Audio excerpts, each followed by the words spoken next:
What's up everyone, welcome back to Meathead Gaming. My name is Roland and today we're going to be watching some demos from yesterday and the day before in the ESL Road to Rio.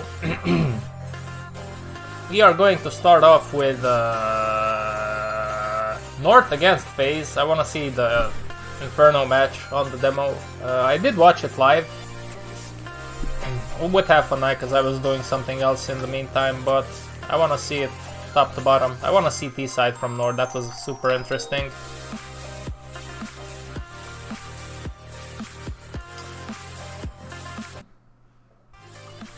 So let's do just that right now. What do you guys think about the matches? It's interesting. I'm happy that we have some Counter-Strike to watch, to be honest with you. Okay, play demo.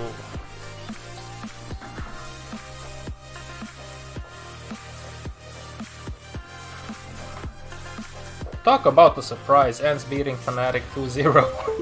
What the heck was that, man? That was weird. Yeah, I just have to set up something here on my phone and on my laptop. And then we're good to go.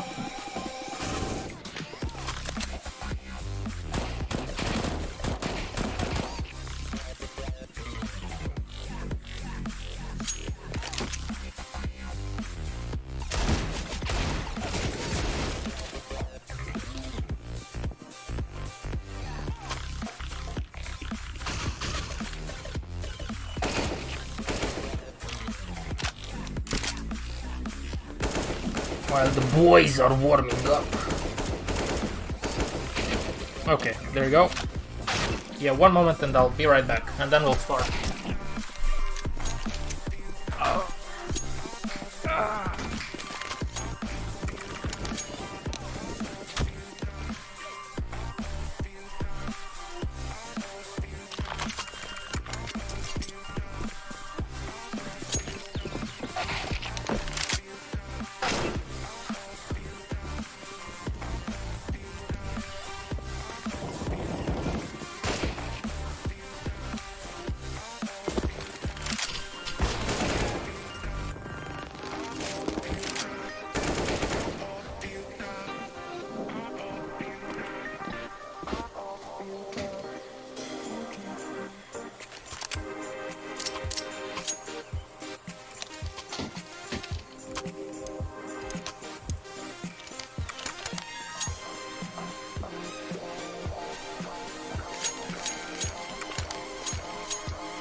I'm back! And the match has already started. Sorry boys, one moment. Okay, let's pull it back and then start the watching experience. Hello Azazel, what's up with you today, my friend? Let me stop the music. Okay, one more increment backwards. And then let's go ahead and watch it.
Okay, I'm back. Sorry, technical issues.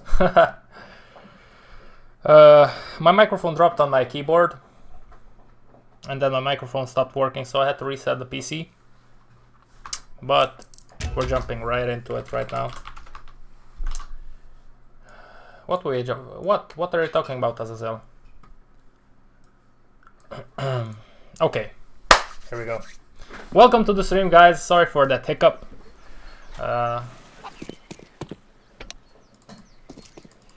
Okay, whatever. It doesn't matter who we watch. Let's just set up the demo and boom. There you go. Let's go forward. Hello, Dr. Gatkar. Okay. Welcome to the stream. Okay, here we go. Here we go, baby. If you hear a weird noise in the background, that's my dog chewing her toy. She is right there. So I apologize for that. I'm not gonna stop her. I'm not gonna close the door because she's part of the family. So okay, looks like, yeah, default setup here. Nico is holding. Wow, what is this from north? They're pushing all the way up down from banana. Nico can absolutely hear this. Yeah, that was an interesting move from north. Didn't pan out, but that's a nice try. I'm more interested in north T side, but let's see what FaZe did, because they did win like 12 rounds on the T side, so I'm curious if it's something that had to do with strats, or it's just that they are just out-aiming them, which I suspect is the case. Oh, look at this crosshair fork. Man, talk about a good showing. Cajun played like a god here in this series, even on overpass. He had some crucial shots, and especially here on Inferno. It was he had a good performance.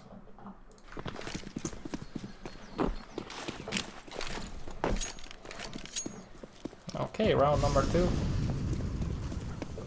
Yeah, default setup, they're spreading out. Cold Zero is holding second mid in case they have some funky ideas. They have a banana heavy presence. AZ is all by himself here. Oh, that's H. Oh, that's a good H. Oh, okay. Never mind, forget it. Yeah, it's just a straight up B play. I don't know if exactly if they wanted to go contact on it or they wanted to execute it, but fact is they made the first contact and then they smoked it. Okay, now half buy. Okay. Yeah, because I'm guessing previous round they forced or something, or not. Actually, no. Yeah, that's interesting too. This is one way of tackling things if you're north. Okay, let me just check. They were on Eco on last round, right? And on this round they opt not to buy, they just buy pistol and armor. Oh, they did buy. It's okay. No, wait.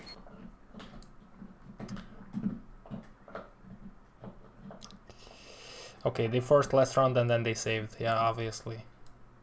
My bad, boys, my bad. So North is gonna have some weaponry to fight FaZe back.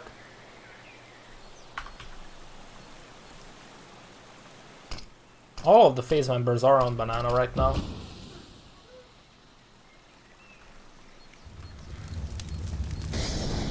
Yeah, just a straight execute on B side. They left A completely empty for North to pick up.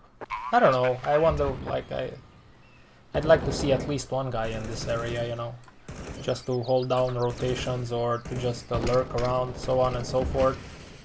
But looks like they don't agree. All of them were on banana, and that's the round. Yeah, let's go ahead. There's no point in watching this. That's not what I'm aiming. Hello, Crazy Kitty. Welcome back.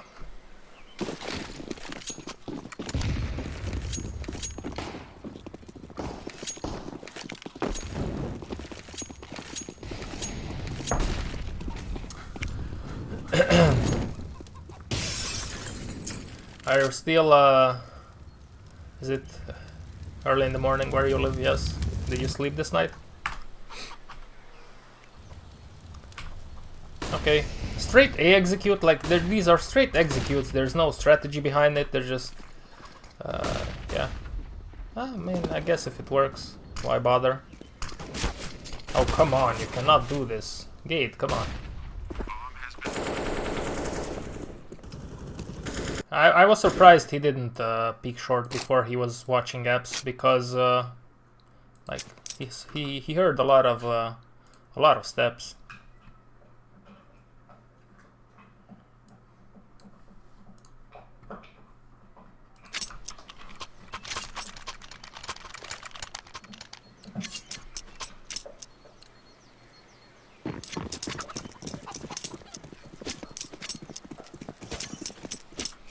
Okay, full buy both sides. Again. Some HE grenades, but it did minimal damage. This is more of a default spread from FaZe. They're doing somewhat of a default spread here. Normal stuff. Hello, Renan. Marcellino. I had a friend in college. His name was Marcel. Yeah, I got high with him once. One of the rare occasions when I got high, just to try it out. He used to get high all the time, yeah.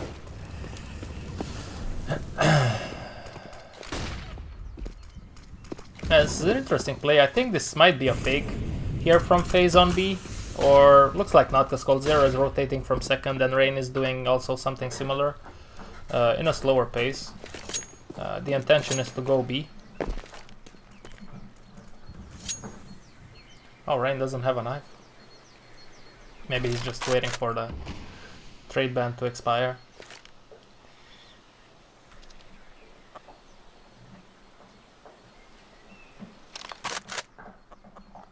I don't know, man. FaZe looks kinda lost here, but that's just my opinion.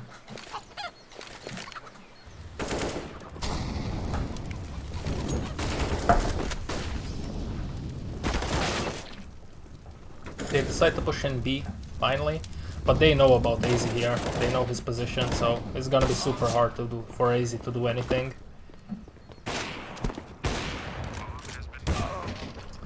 And that's gonna be the round.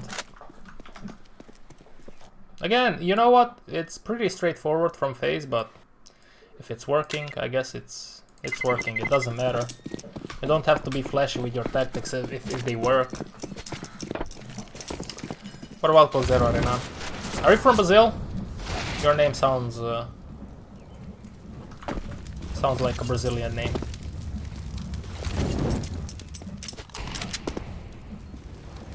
No, I'm focusing on the radar more than on one specific player.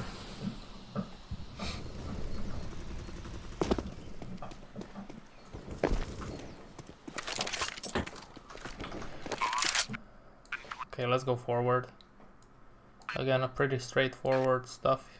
A pretty good English, Roland, good English. I'm not gonna bother correcting myself. Okay, default spread. What is this? Why is Kirby here without any support? Ah, okay, AZ flashed for him. Another flash. Okay, that's fine. Okay, that's why. Yeah, that's such a risky thing to do. I'm not sure I agree with it, but yeah, you have to do something, especially because they didn't have a full buy. It's more of a half a buy. So they tried.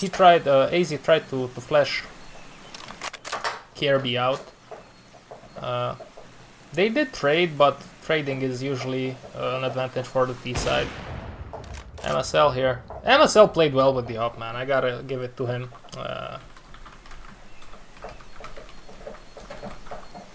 The sniper width is 1.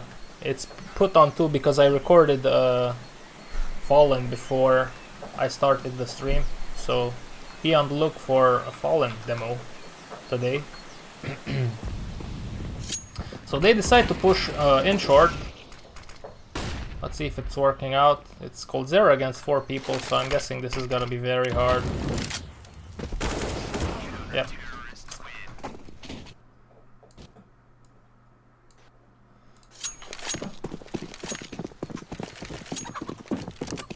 Sure enough. I always talk and interact with my viewers. So let's see.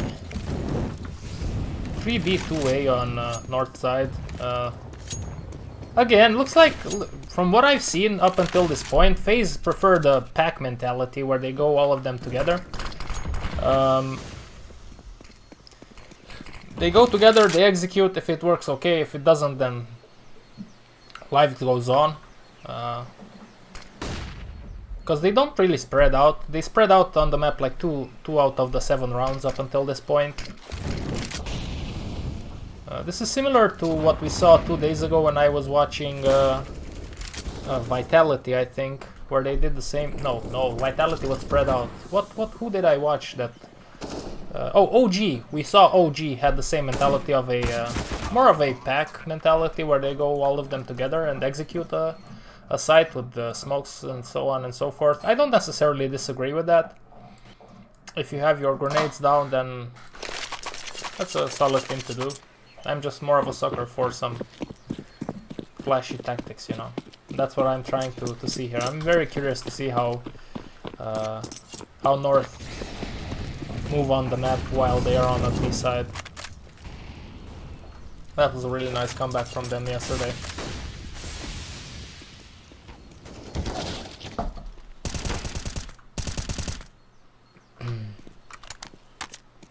Like the fact that North is battling for banana, but you should always do. You always have to take as much control as you can on the map. It's not always a wise idea to do it, but most of the time it is. MSL takes out Nico, but yeah, it's a very tough spot here for MSL. Although it's not easy for FaZe either. It's just unfortunate that Cajun gets taken out, because otherwise it would have been an interesting round. But everything considered, now it's hard for MSL.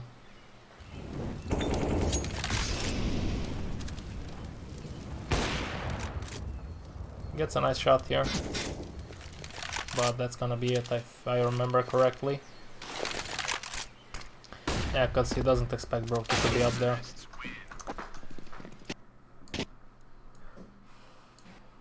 Boom.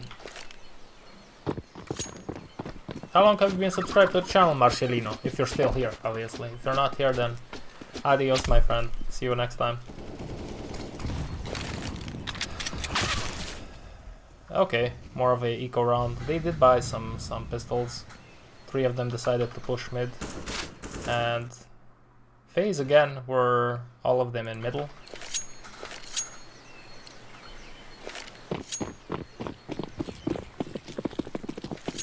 Okay, my dog got tired of chewing the bison horn, so we're good to go now.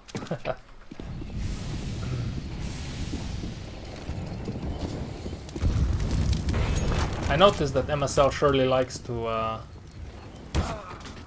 oh, that escalated quickly. Likes to walk around a lot with his zoomed in with his op. I remember this round. This was kind of an unlucky round there on banana for North. Okay, next round. It's 10-1, man. Things are moving quickly in this match. But that's okay. What's good is yet to come. Pistols for North.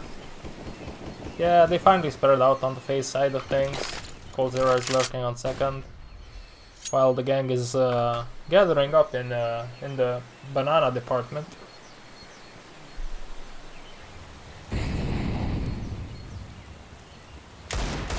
Oh, that could have been even worse for FaZe. Things are looking good for North, though. They have the bomb. I don't know if they are aware of the fact that they have the bomb, but I do think that the guy that is boosted saw the bomb. Yeah, I'm sure they saw the bomb. Big brain MSL, I'm sure he saw the bomb. This is a tough spot if you are FaZe.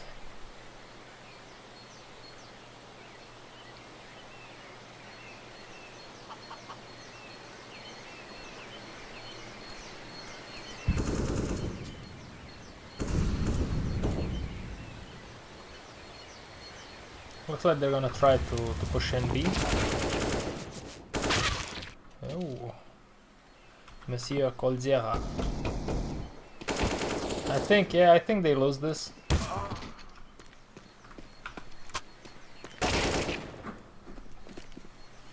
Or not, I don't know. I don't remember.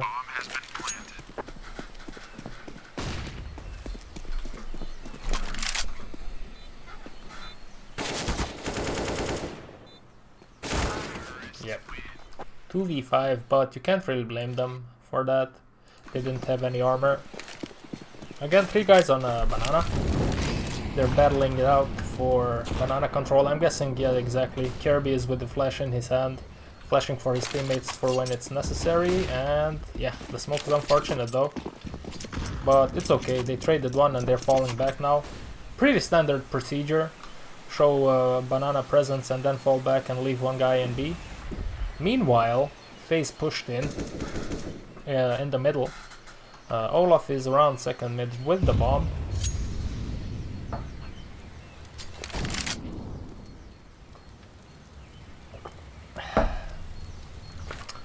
But they know what's up. North knows what's up here. So they are ready for this push. Oh, that's unfortunate. MSL legs one guy. Kirby is close though. Can still go either way. Yeah, but nothing flashy again from FaZe. They lose a guy on banana. Then they fall back and play a very slow push in A. Oh my god, why are you turning back, Kirby? I didn't get that, but who knows. And now it's a one-on-one. Coldzera against AZ. AZ is gonna take the fight. And he's gonna take Coldzera down.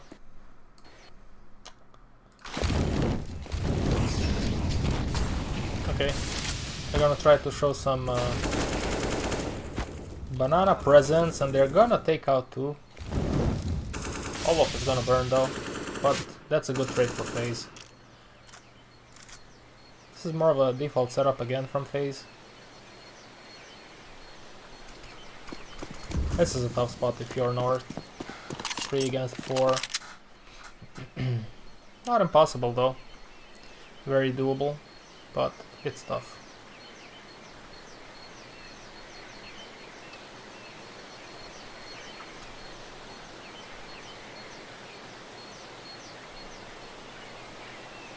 They decide to play the aggressive play. Oh no.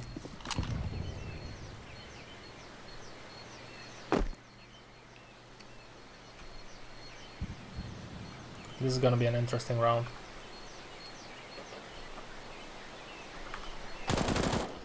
North decided to push in the apps.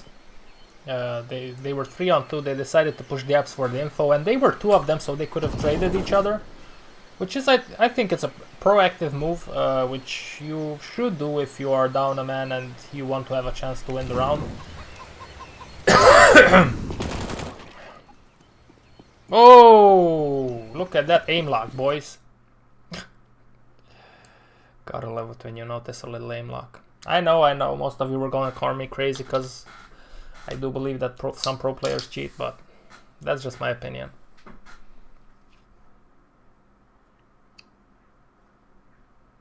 But I don't think it's an aim lock actually.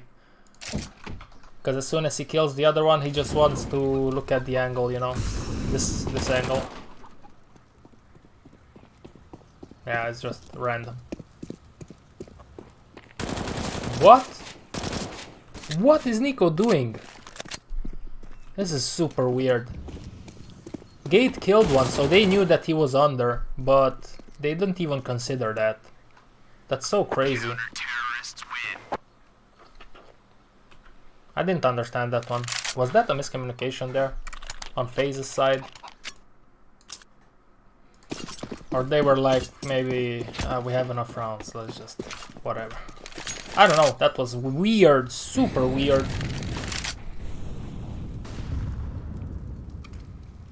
Double nade from north on banana. Now 3 guys are gonna be towards banana. Rain and Cold doing the backdoor job.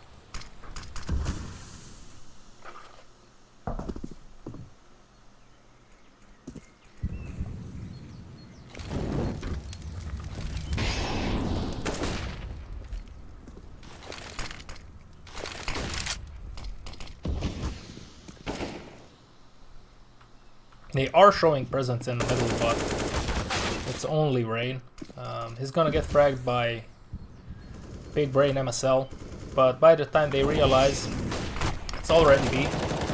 Kirby does a very good job. He almost got the 3rd guy, but Brokey was solid this series. Brokey and Cajun, I think, were the standouts for me at least.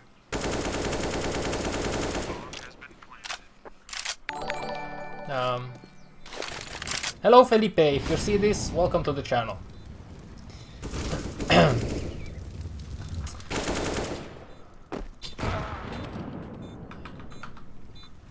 1 on 2. Brokey has a very good spot here. Oh, that was a beautiful shot. Not very hard, but it was a beautiful shot nonetheless. Was it 11-4? Oh, I was under the impression that it was 12-3. Okay. Okay, 11-4. Fair enough. Fair enough. Okay, let's go forward to where the match starts. Guys, welcome to my stream. Thank you very much for watching. I hope you find something to your enjoyment. I'm gonna have some Fallen POVs today. Then I'm gonna record Nico. And I think I might do a Cajun or a Brokey from this series. We're gonna see. I think Cajun deserves a POV demo on my channel for yesterday's performance. So, let's see. A mid-heavy stack here. They're playing very close to one another. I'm guessing Nico is with a flash in his hand. Yeah, to flash out the boys when they decide to push. And this might be, I don't know. Yeah, they did flash. Okay. Now Colt, yeah. It's you can't blame Colt for that for not killing anybody there. It is what it is. Pretty straightforward. B contact play.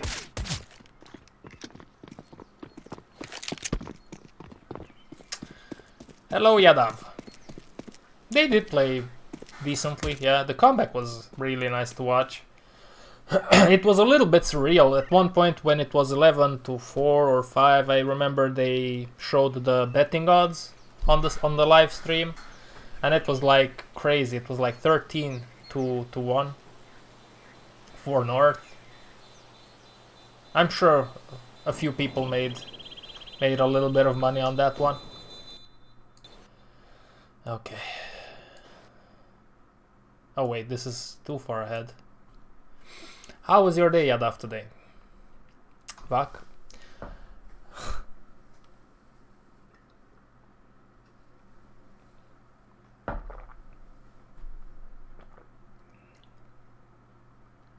I hope they fix this one day.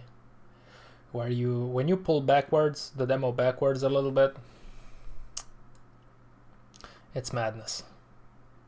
You have to wait an eternity for it to work. Pistol and armor on the FaZe side of things. 3 guys in B. Coldzera is going back and forth. Undecided on where to go. By the looks of it, it might be a B push.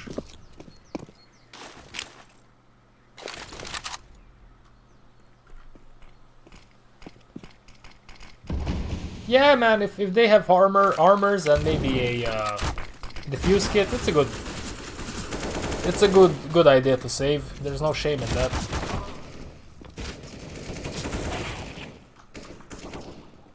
So it's gonna be a B push. It's a 3-on-3 now. It's dangerous for North. That's a good smoke. So they spotted Coldzera. They know that at least one is CT. So they have a pretty good idea on what's going on here.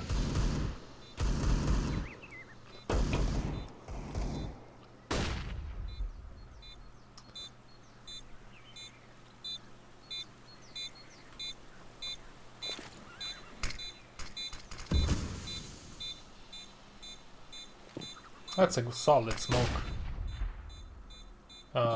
from the CT side,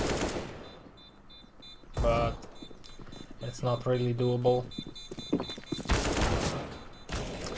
Yeah, I think FaZe does a really good job though to get everybody. Props to them for that. I'm gonna leave it here. So 11 to 6. There is Kitty. Oh, I forgot. Yeah, I'll note that down. Next time I do the stream, there is an option to reduce the latency, but then the video quality will suffer a little bit. That's how it is on YouTube. It's not my choice. But on the next stream, I'll try to do a little bit lower latency, especially because we can interact here. It's okay.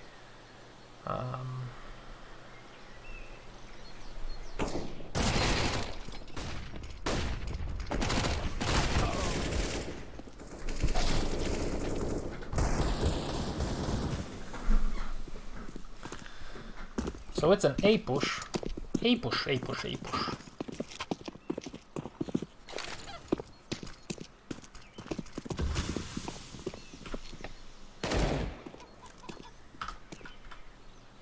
Yeah, I'm sorry about the latency. Usually if I play a game and I stream it, if I play like Counter-Strike and stream it, the latency is okay because people cannot stream snipe me. But in this case, where I just watch demos and I interact with you guys, it's a better idea to have a lower latency.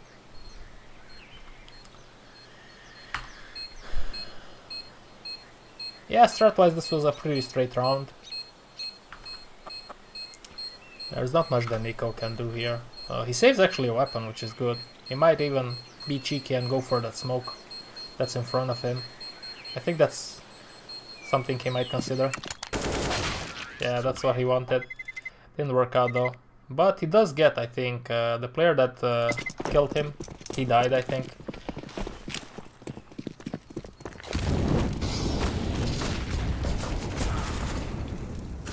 Ooh, MSL. Oh, I remember. Like, look at this round. This is very, very weird. Like, I think Nico lost his temper here and he just decided to push out. Which just shows you how he works mentally. He just straight out pushed here. I want to see this from Nico's perspective. 4:20 AM. 4:40 by now. Kitty. How was your night? Your sleepless night tonight. Was it a good night or a not so good night? Okay, let's see Nico. So I'm curious. Like, did he just rush out? I like to make fun of Nico as much as I can. Especially when he plays against Kerrigan. Okay, he was... yeah, okay, fair enough. I think he was flashed. So... I think that played a major part in what happened here. Because when I was watching the match yesterday, it was a little bit weird when you just saw how they just pushed out and they died. It was a little bit like, what were they doing there? But now that you watch it, they were at least Nico was flashed, completely flashed, I think. So that explains a lot. Rain is gonna do a good number on North here. I still remember. It's a 5-on-3 now.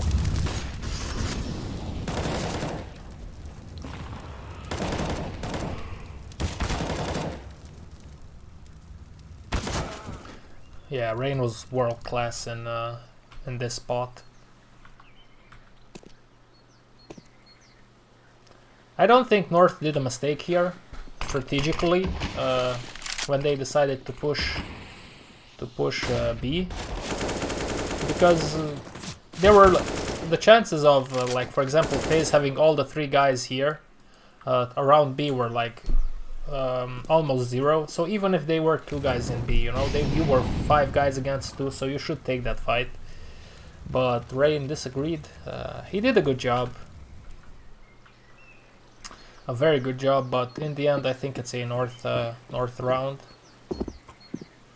Yeah, this was very close, but luckily KJB had Brookie's number here. Okay, let's go forward. I want to see Ents against Fnatic also. That's... I just want to see that. I know Al will put up a good performance on Mirage.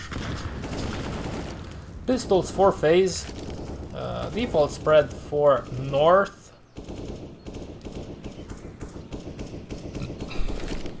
Guessing Coldzera is okay with the smoke. And then with the flash.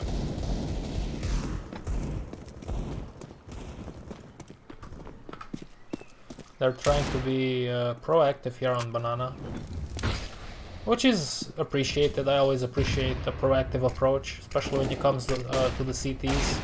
I don't like being... Like, I like being defensive, but there's a time and moment where... time and space where it's a good idea to be proactive. To do some pop flashes. Try to catch the T's by surprise. Okay, full buy, both sides. North is gonna battle it out on Banana.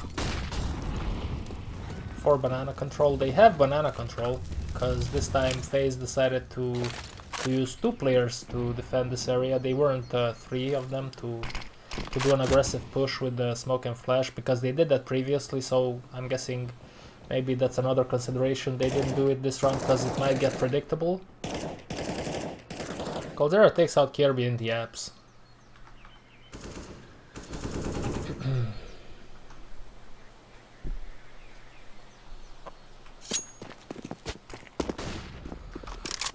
Looks like they're falling. Oh my god, looks like they're falling back. And pushing in B. Ooh, that's a lot of damage made by Nico. Nico the Kiko. Cajun takes Rain down. It's a 3-on-2, but they are very low HP, so this is tough. Cajun on a 1-on-3. Tough spot if you're Cajun. Oh, that smoke is gonna make it even harder.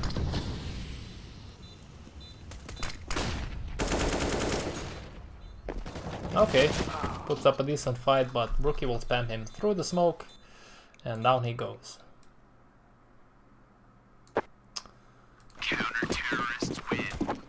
Pretty straight round. One guy falls on apps, and then they fall back and push Banana. Now they are on a forced buy. Olofmeister with the Bison. We're gonna watch him if he will have a chance to use it. Looks like he's gonna have a chance to use it. It's an A setup, I think. Yeah, A execute with the grenades. Oh, Olaf is loving this. Oh, look at this, he's blocking them. Oh shit. Okay. I really wanted to see that Bison in action. And Olaf was very smart in positioning himself there, delaying the push, because he just body blocked them. That might have costed him a few kills though, so it looks smart. I don't know if it was efficient though. And it's save time for FaZe. That was a good execute, a lot of smokes. It puts North in the position to take close quarter fights, which is a giant advantage for them because they had like Tech 9s and Mac 10s and weapons that are efficient closely. So that's a good strat by Big Brain MSL. And now coldzera is gonna save.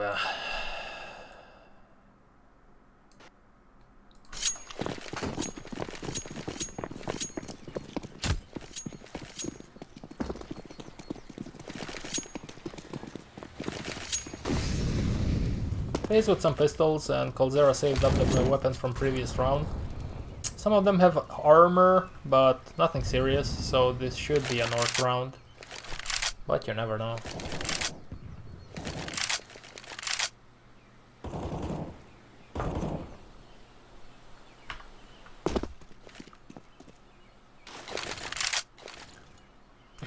Smoke CT, smoke coffins. HE grenade on site to do some damage on the sandwich guy. Oh, it's actually not CT, sorry, that's grill. Slash site. Whatever you wanna call it.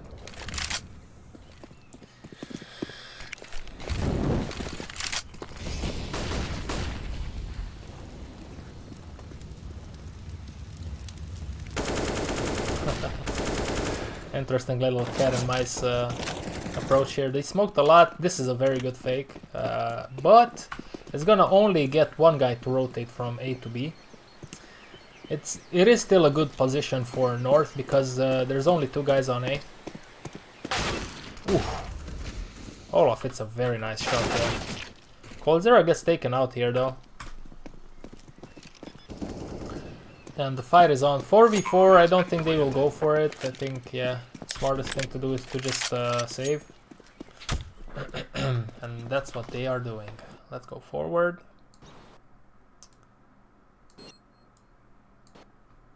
Oh, it's gonna be a break.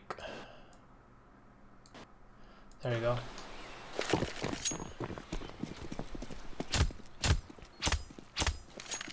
You guess? How was your day, Yadav?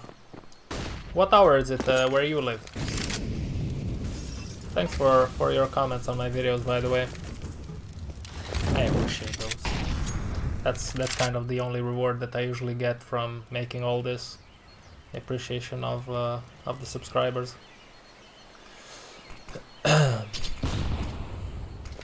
Okay, it's a B execute. Smoke in library, smoke in short. They are going to take long control here.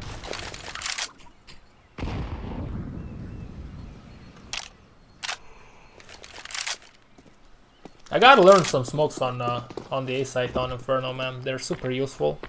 Even if you're playing solo, you can do stuff.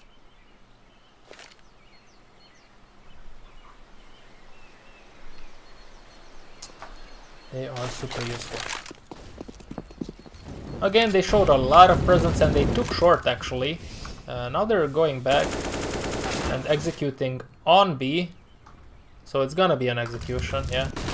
It's not gonna be a fake. Rain has a lot to do here. Doesn't manage to do so. Oh. That was a nice spam from Cajun. It's a 3-on-3, but it's a hard 3-on-3 though. Boom. Especially after MSL taking out coldzera. 2v2.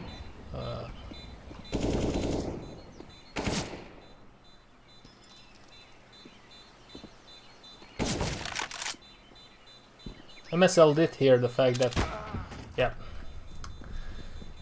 he did hear the diffuser guy drop down into grill. So he knew that they weren't defusing. You see, I like MSL's approach more than I like Nico's approach. FaZe, they just did the default. They didn't even do that many defaults. They just executed sites with smokes, no fakes at all, in none of the rounds. MSL is doing a few fakes though. He's taking control of certain areas of the map, like for example long control. Then they fall all the way back and go B. Or the other way around, they took grill at one point, as you might have seen now, and then they just returned on A. Obviously, FaZe are experienced players, they can smell fakes, so on and so forth, but it can still force rotations, which can help the attacking team.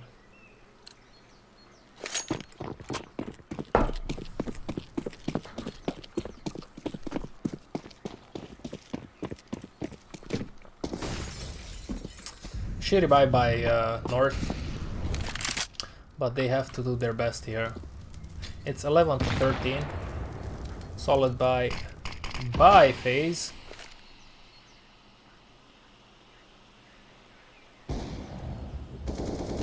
FaZe is playing passively, somewhat passively.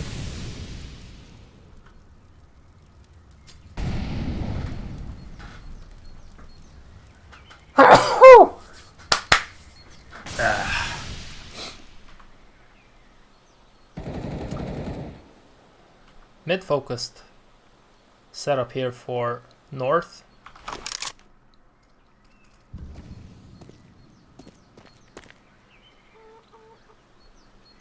North is turning back now. Ah, this is very risky. I don't know why MSL is going all the way by himself with the bomb here. I really don't agree with this. This can be super dangerous. They do the fake and pit. FaZe doesn't buy it at all. But they eventually do bite, and that's the exact moment where MSL starts pushing in. Which is, yeah. Call it timing, call it instinct. That was a very good job by MSL. The fake was set up very good, if you ask me, because they smoked off this part, the balcony, and then they smoked off this part also. So the CT that was in here, he does know that somebody is here, but he doesn't know the exact number of enemies that are there. So at one point you kind of start to, okay, maybe I need to panic, not to panic, but at one point you might think that, okay, maybe I need some backup here, and that's when Nico pushed through here and Rain through here, but you know, MSL was here and waiting, so the timing was perfect for MSL to take out Nico, and then just win the round. That's a nice fake by North there. This is the kind of things that I want. I'm interested in seeing when I watch these demos. I think it's super cool. Okay. So, full buy on both sides. ChilledCow is pushing down middle. I mean, after so many rounds lost, you know, I appreciate the attempt by ChilledCow here. They lost many rounds on the T side, so they figured, hey, we might as well do something crazy. Maybe it works out. We don't need so many rounds. So I do appreciate the attempt here. I think it was a good choice. Whether it worked out or not, that's a different discussion. But I can appreciate the effort, and I think that's you know,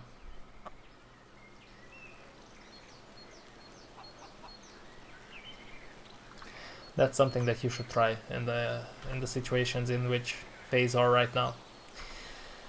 But Cajun will be in a 1-on-2 after being in a 1-on-3. Took out ChilledCow. Granted, ChilledCow was in a very compromised position there after he killed two guys. Now Cajun is gonna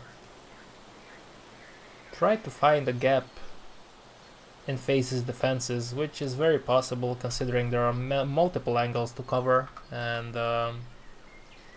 there's only 2 FaZe players left.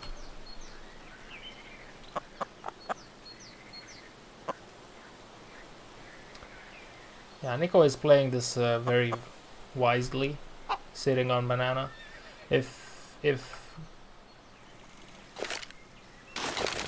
the teeth decides to go on B, Nico can wait it out, and he can wait for his teammate, but he doesn't wait for his teammate. I think this is a mistake here. Also, like, you know, it's not a mistake. It's not as black and white as people think. I think it's a choice that you either make or not make. Because, okay, let me just see this and then we'll talk. Yeah. If Nico's move works out there, then you're gonna say, oh, that's a really nice move by Nico. But if it doesn't, you can say, well, it might be a good idea to wait for your teammate and then push in together. In situations like this, you never know, to be honest. So that's one way of doing things. That's a more aggressive and proactive way of approaching what you will do next. And considering we're talking about Nico, he's gonna obviously take that angle. But I don't think it's a right or wrong decision. I think it's a or B decision, you know. But I would wait for my teammate in that spot. Try to isolate the map with angles which you hold there. Maybe make sure that the terrorist doesn't go into the CT from Banana or something, and just wait for your teammate. But that's just me. We have a half buy from FaZe. It's 13-13 and looks like North is pushing in long. The timing of the stack on Banana is a little bit off for FaZe, so now North is gonna push in. Push it for the bush it. It might be a fake again. They did this previously where they took long control and then they faked. It looks like it's not gonna be the case this time. Only Olaf is on site. Which, imagine being Olaf in this spot. There's not much that you can do. Well, FaZe does fight back with one frag. Now they're spreading out wisely here. It's a pretty good spread to hit them from all angles, but it's still a tough retake. Nico is trying here, but he doesn't succeed. It's hard with the MP9, although his movement was good. Gabe just didn't care. Well, Zero hits a nice shot. Now Brookie the rookie. But that's not gonna be fruitful for FaZe. Brookie the rookie. That sounds nice. I should trademark that. Or maybe somebody already said it, I don't know. Okay, let's go forward. This time nothing flashy from North, they just executed A. 3 guys long, 2 guys short.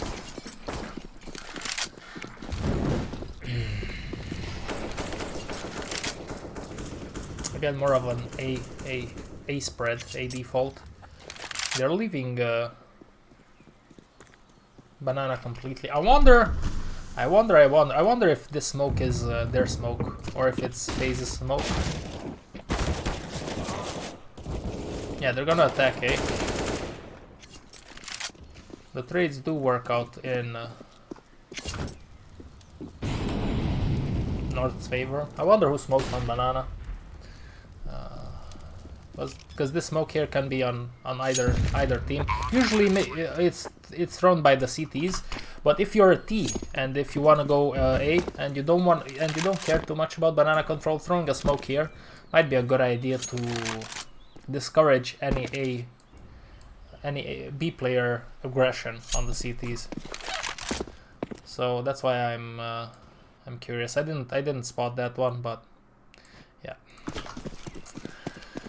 15-13, full buy on both sides.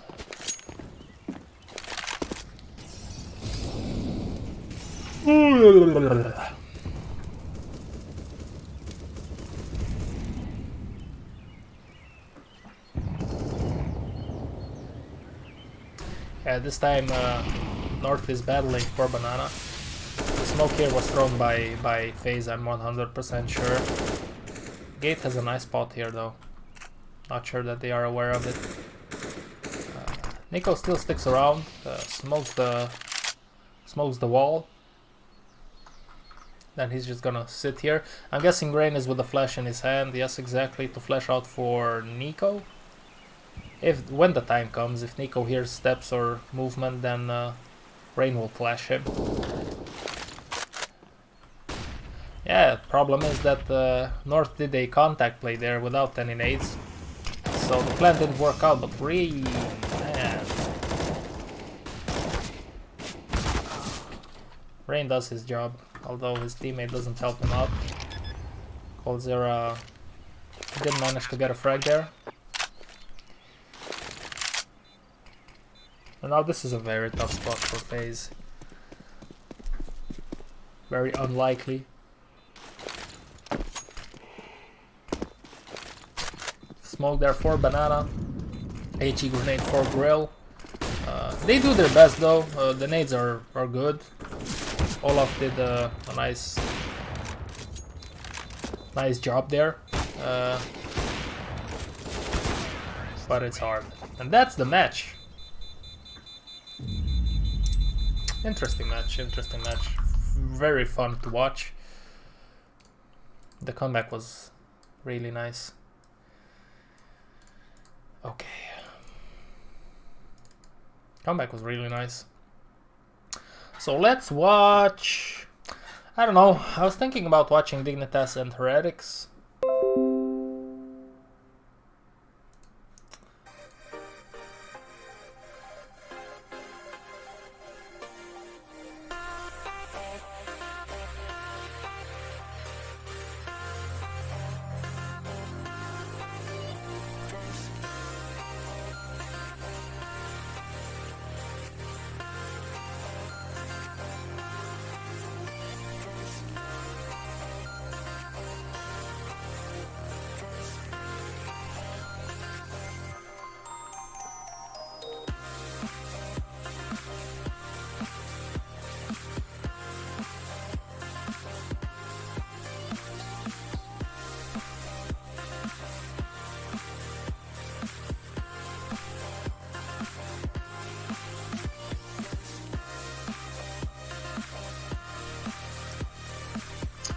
Okay.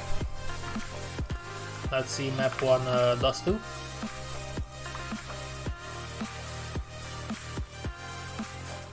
Stop the music, play the demo.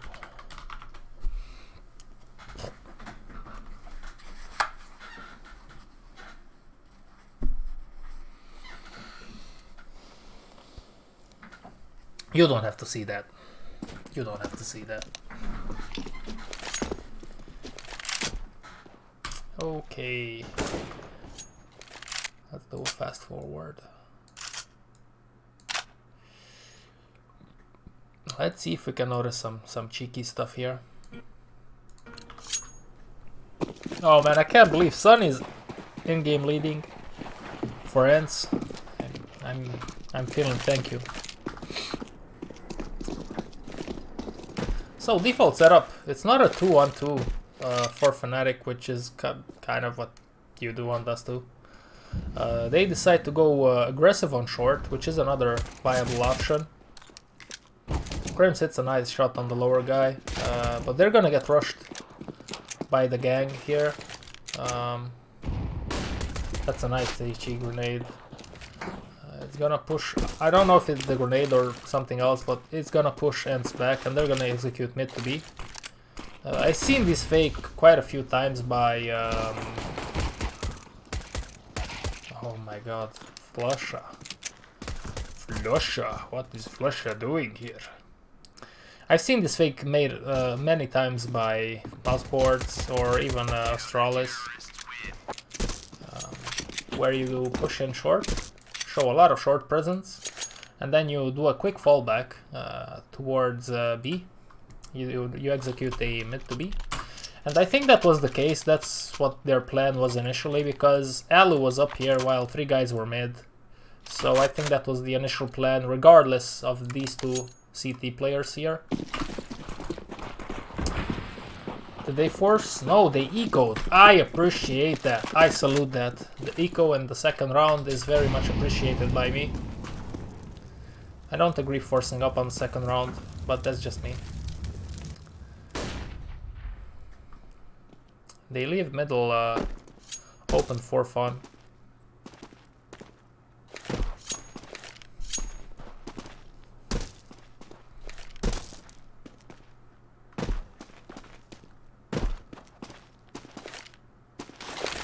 This is a nice way to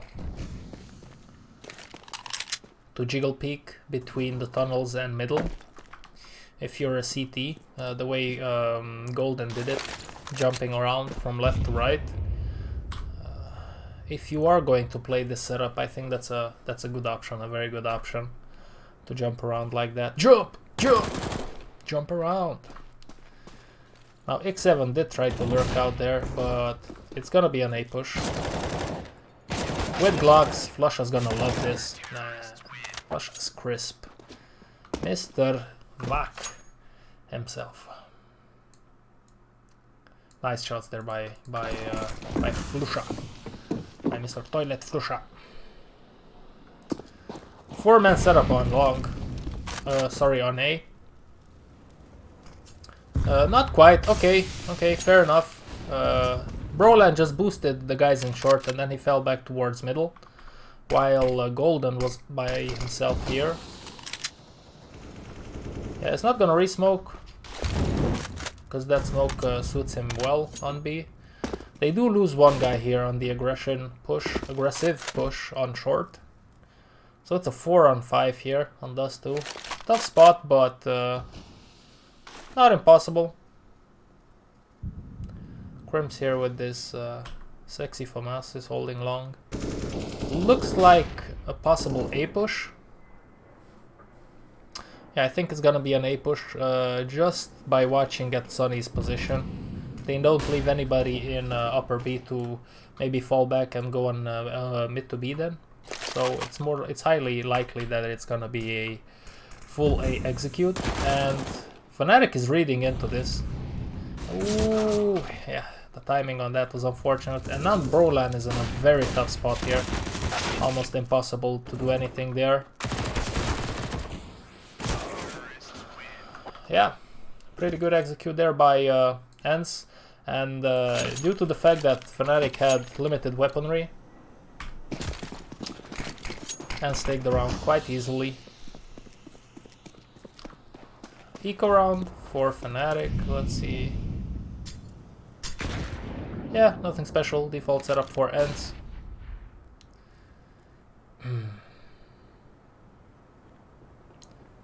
Bomb is in upper B though. Fnatic didn't see anything on A, so they are moving towards B. They play aggressively on Banana again. This is a nice setup. If you walk into it, you might get surprised. Holy shit, what is this crosshair?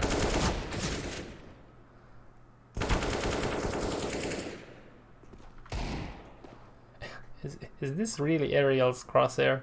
That's crazy.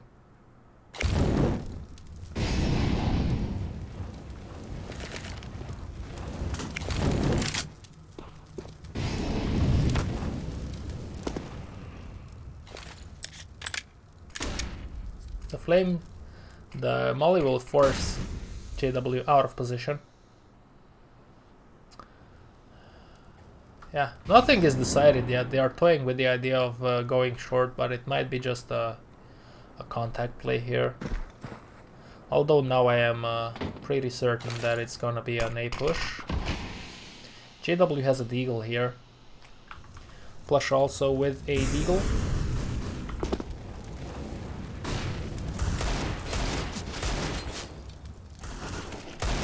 Ooh, that's a nice shot from Flusha.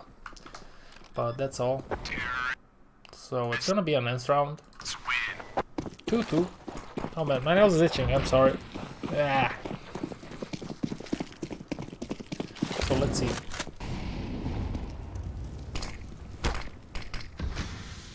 Default setup again, but with an emphasis on B. That's interesting. Okay, no, full weapon round. Okay. Full weapon round, and at one point Fnatic had 4 people on A. Nobody on B. Golden is gonna have an op in B. I saw Golden play with the op a few times. I wasn't aware of the fact that he can op. But man, talk about a useful player to have in your team. I think Golden is very underrated. I still remember I was shocked when they first kicked him out. A lot of people in middle here. You would think that it's a mid to be execute, but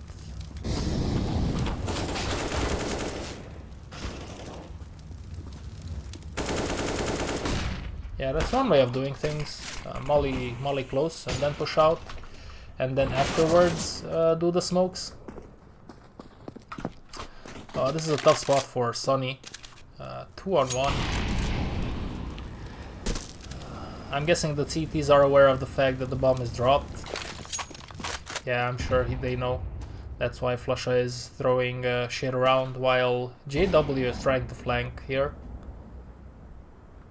He's in a very good spot though. So at this point Sonny doesn't have any time. Yeah. That's that. That was a good team play by Fnatic. Okay, finally they're gonna... Oh, okay, that's not an aggressive long take, it's actually just Aloe peeking and doing a very good job in picking Brolin up. And other than that, the default setup. I'm surprised they didn't try to take long more. They were not very active on the long area, more so on the short area. Yeah.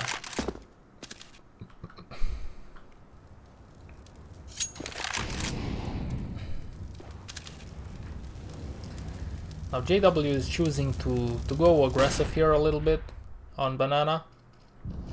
Ooh, he's gonna have to do a lot of things here.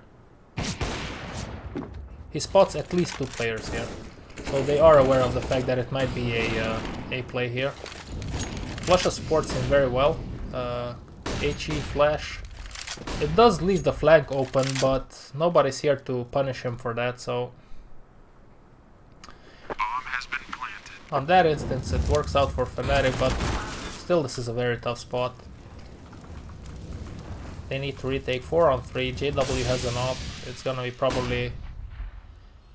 Oof. Okay. Yeah, cheeky knife there by Flusha, but maybe it would have been more efficient to just shoot him and then be ready for the next guy. What you gonna do? JW thinks. Okay. Fnatic forced up behind. They forced up behind the 2 weapons that they already had.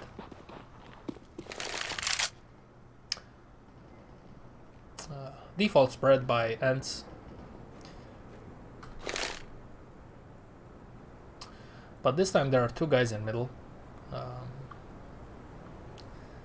1 long, 1 short, and 1 B. Brolin is playing closely with the CZ, which makes a lot of sense.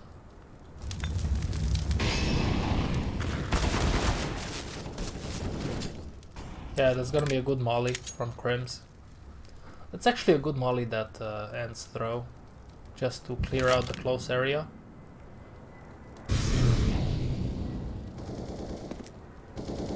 Okay, kitty. Have a lovely morning, I guess.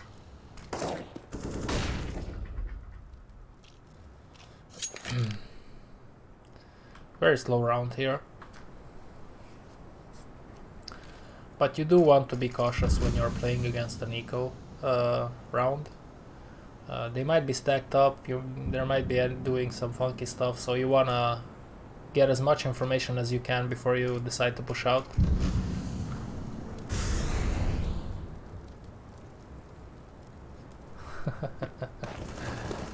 Thanks for stopping by, Crazy Kitty.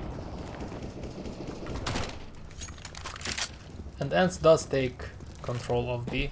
Now they have 8 seconds, but that's not gonna be an issue. The bomb will be planted in time, and at this point you have to wonder if you're Fnatic, do you push in, do you save? Yeah, I think they did the right choice here to save.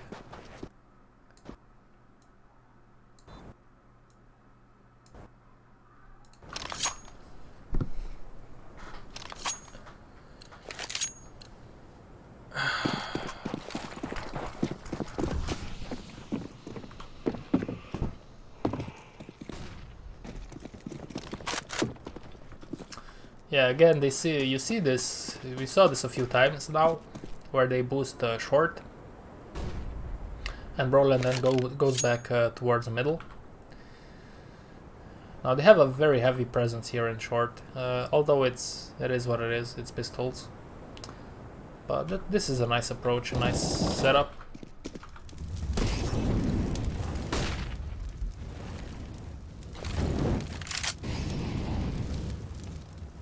Look at this crosshair.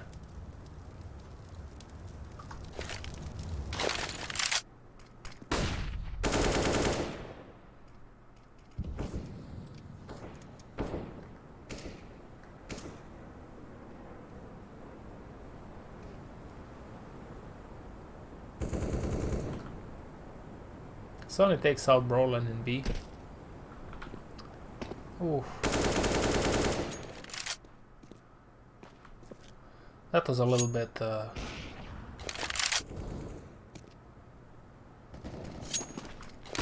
funky by Sony to just jump around like that. There you have it. Short push on the long round. Oh, that was a little bit too far ahead.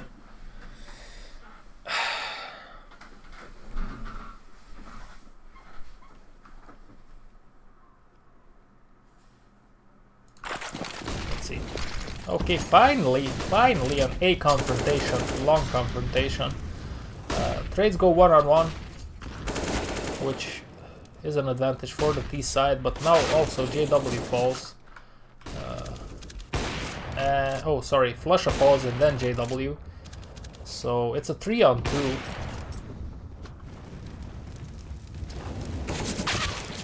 Yeah, looks like a ants round here. Ants.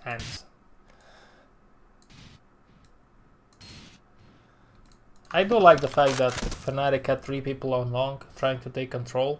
I agree with that, but it doesn't work out all the time, you know.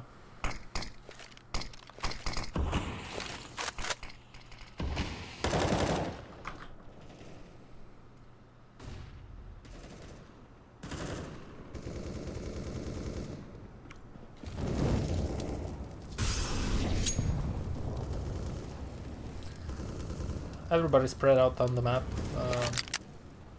but they do have an emphasis on middle, so it can be mid to B, it can be short, it can be fake here, go there, or fake there, go here. It depends. 2 guys are on pushing short, and Ariel has a good spot here on the middle. Yeah, I think he might be faking mid to B, and then they will push short. Because as you can see, Crims immediately dropped off and now has an inferior position than what he had before. Now they're gonna execute short. This is the exact thing that is meant to happen, or that is what you would like to happen if you're on the T side and you do that fake, is to just take the CTs out of their positions.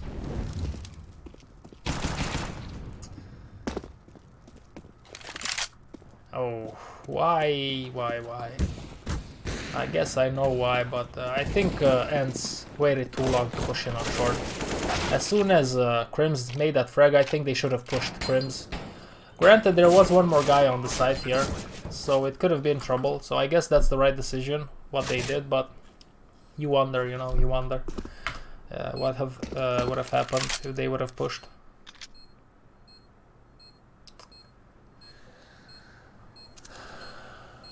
Another round for Ents.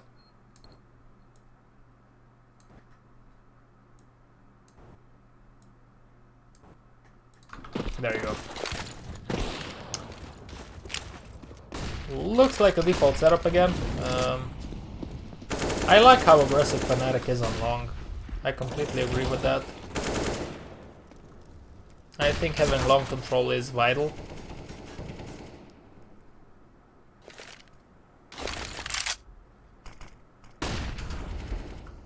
Because if you leave long opened, you can get squashed if the terrorists are pushing A from both short and long. but they are lurking out here in the middle. It's just a straight up contact play here. No grenades. Alu is peeking and expecting somebody to be in the CT position. But there's not gonna be anybody there. Now JW is gonna spot any sort of aggression in middle. Yep. That was a ballsy move by Ants though. They just went on a contact push in middle.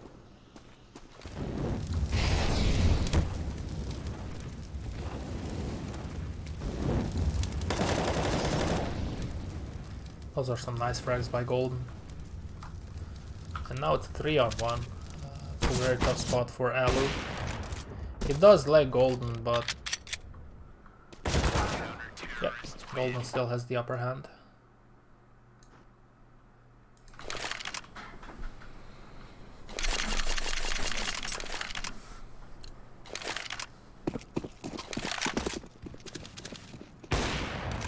Ooh. Good job, I guess.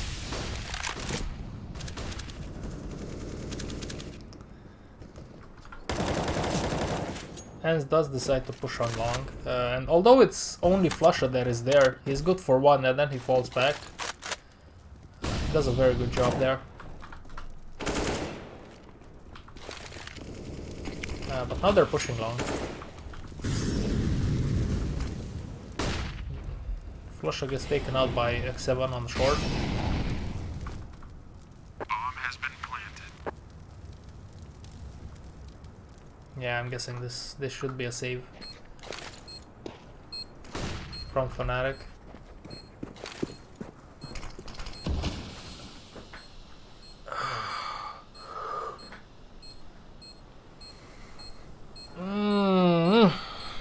What are they doing? They're going for it.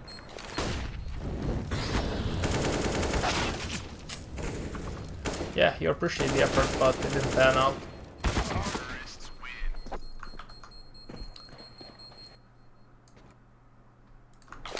It didn't pan out. So,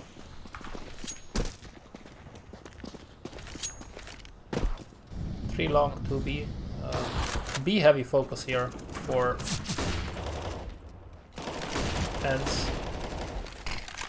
Roland does a very good job in taking out 2 guys. Now Golden is in a very tough spot. He does take out 1. He gets burnt a little bit. Let's see Sunny here. Golden is playing this very good. He doesn't show himself. He's just buying time for his teammates to come and help him, which is the smart move to do. It's the smart play to make. Oh, the timing on that for Sunny is so unfortunate. But he does take out JW eventually. Yeah. That was a good play by Sunny.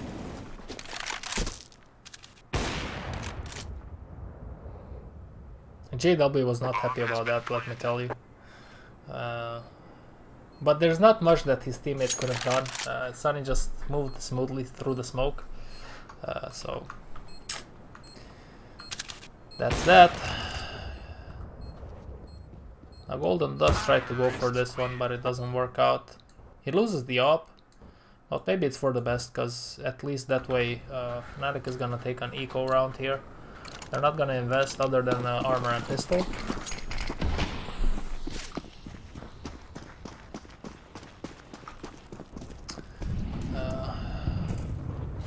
They're playing for long control. They planted X7 into the blue box, so I guess that worked out. But there are 3 guys on long here. Although they're just pistols, there are 3 guys. That's a nice shot by X7. They decide to push here, although there are 2 guys on long.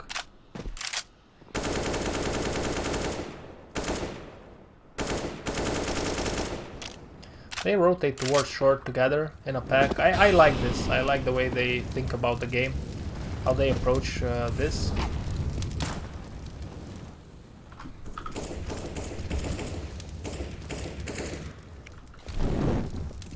Oh, they're gonna push in long. Nothing special here.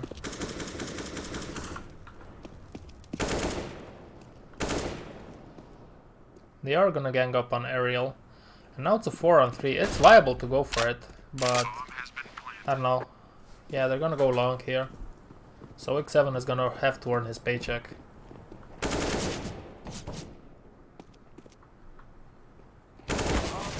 Yep. He didn't earn the paycheck, man. I'm just saying. Hence, if you're interested, call me if you want to get a whiffer. Okay. A lot of default setups here, a lot of default plays. Not that many fakes. I only spotted one fake, I think. Now Al takes out Golden in middle and they decide to just go for it, which is cool to see. Yeah, that's it. I like it when you take out one guy in one spot and then the whole team just reacts and you make the move.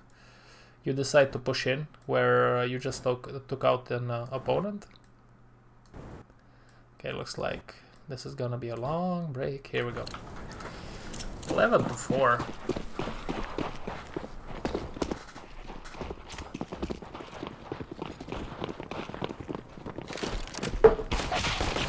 Oh, Crush B.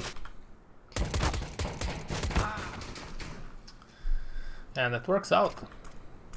Flush is gonna hear, or maybe not, he's too far behind. Two guys are gonna come from the CT area.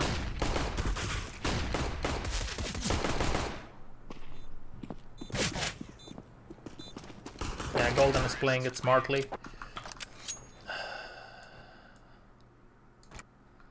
Let's go, baby.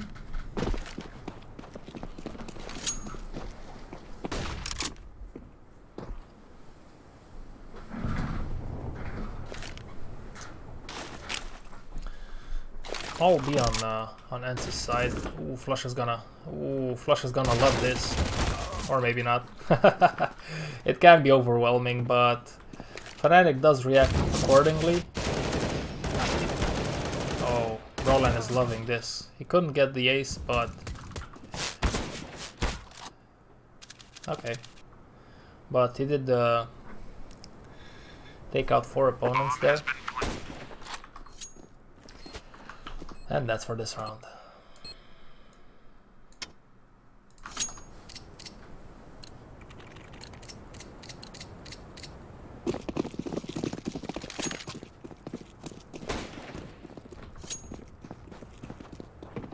JW hits that one with the scout through the wall.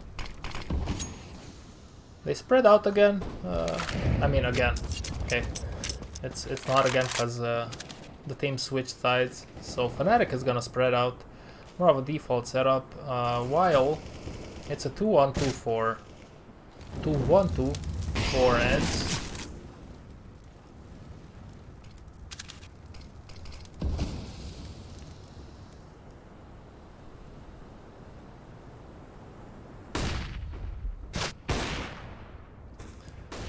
Brolin is toying with the idea of peeking in. Sunny is here, but he drops off.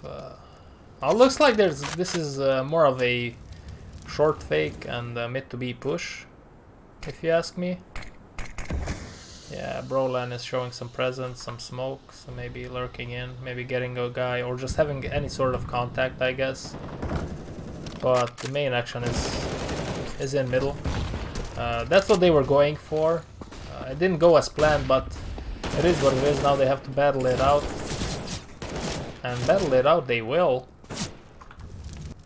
Flusher here is gonna push to help his teammates. Oh, okay. He gets the frag. Slow down, Ariel.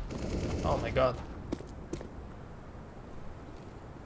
Ariel pushes like a madman here. Look at that crosshair, man. I guess they can get over it. Gets taken out by Brolan. That's what they were going for here. Fake in short, or fake slash Okay, there goes my microphone again.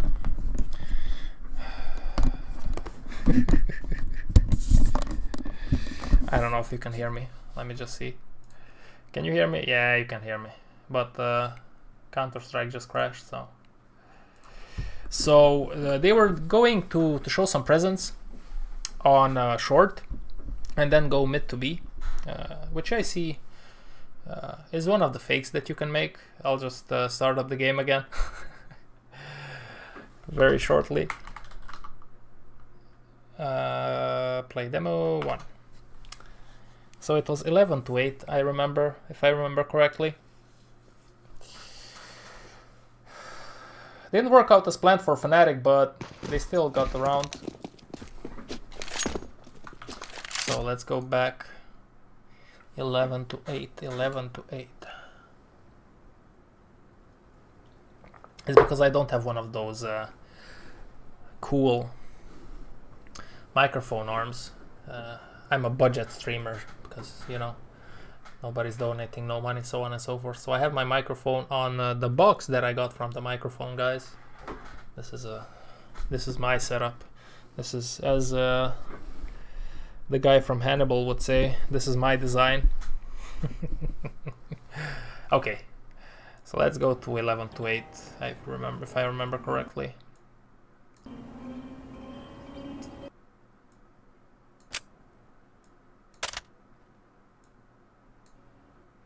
And if not, then, yeah, you know, Unluku Maluku. Yeah, looks like it wasn't 11-8.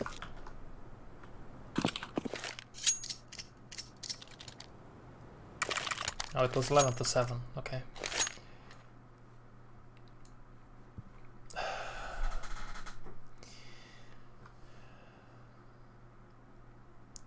Go back a few increments.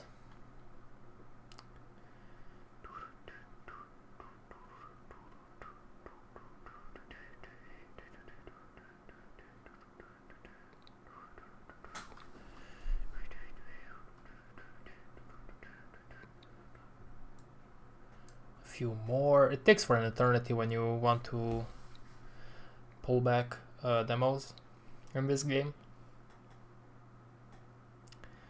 That sucks.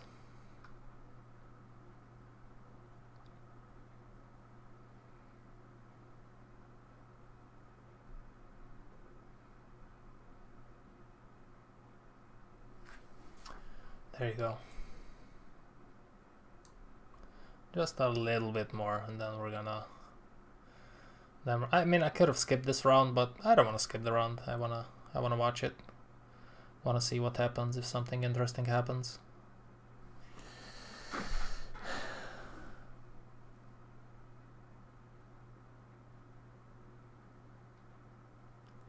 In the meantime, I'll tell you that I'm very grateful for you guys watching. For all 2 of you that are watching, or however many you guys are out there. Thank you very much for watching. I hope you find something to your enjoyment. Looks like it's gonna be a eco B stack for ends. Flush is gonna enjoy this though, or not. Again. And on that information, Fnatic chooses to push on A, which is the choice that you should take, and I think that's the round. Yeah, pretty straightforward. That's a nice dink on Roland, but we all saw what happened here. Fnatic takes the round. I just wanted to see how, you know. Now it's gonna be a full buy on the next round.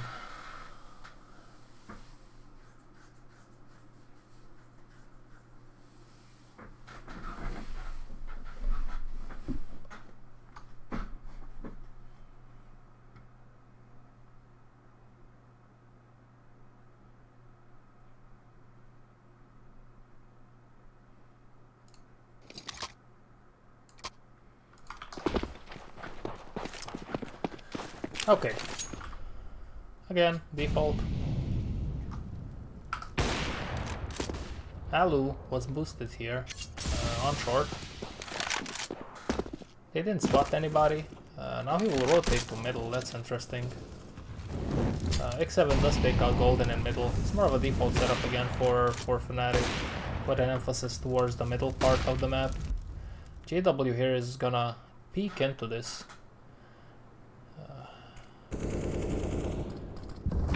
Oh, he misses the shot on Alu. Alu misses the shot on him. So nobody was hurt in that confrontation. But Sunny is pushed up from long.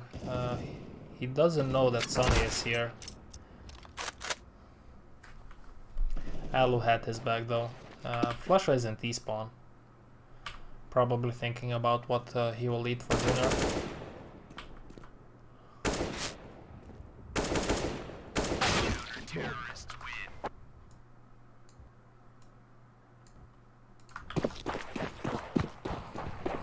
So is it rush B or what?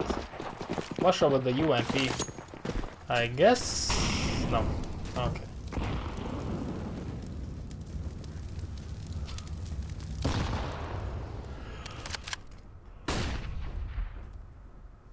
It's not a rush B, but they might execute B once the smoke is off. The molly and smoke are gone.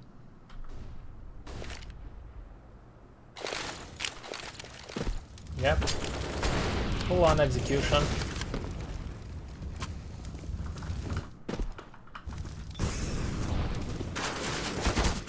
Oh.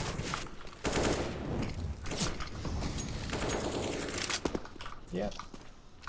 That was just a straightforward, straight up B execute there, so nothing special. They didn't fight out for long yet. Okay, they do plant Brolan right now with a lot of flashes, so he's gonna be by himself on long, which is one option to you have in your toolbox. To just push out one guy and then the rest of them just throw endless flashes towards long.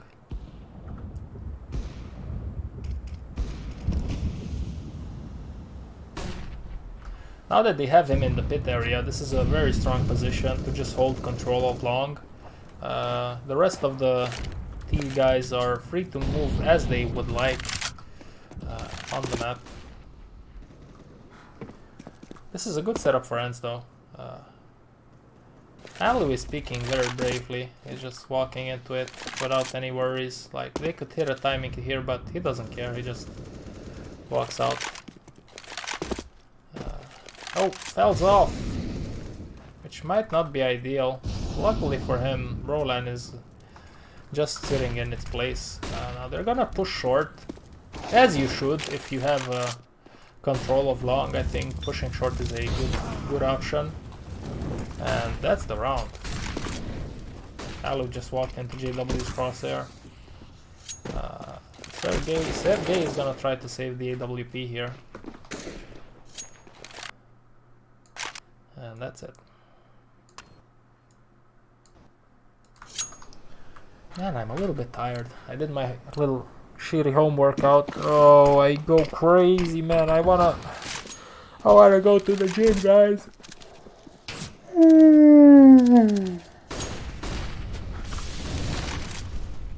It's gonna be a B push. Sergey's in a tough spot here, though.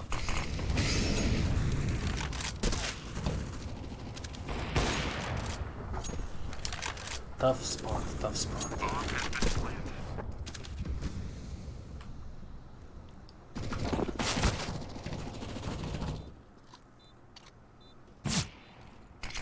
JW takes out Alu, and it's time to fall back. The B push worked. It worked a few times for Fnatic.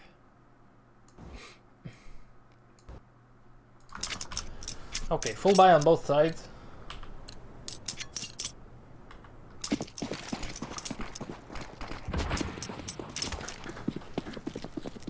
A 2-1-2 setup.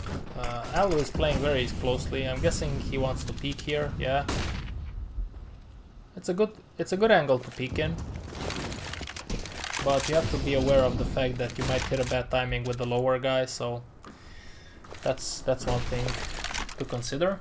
They're gathering up in B again. I mean, if it ain't broke, don't fix it, you know.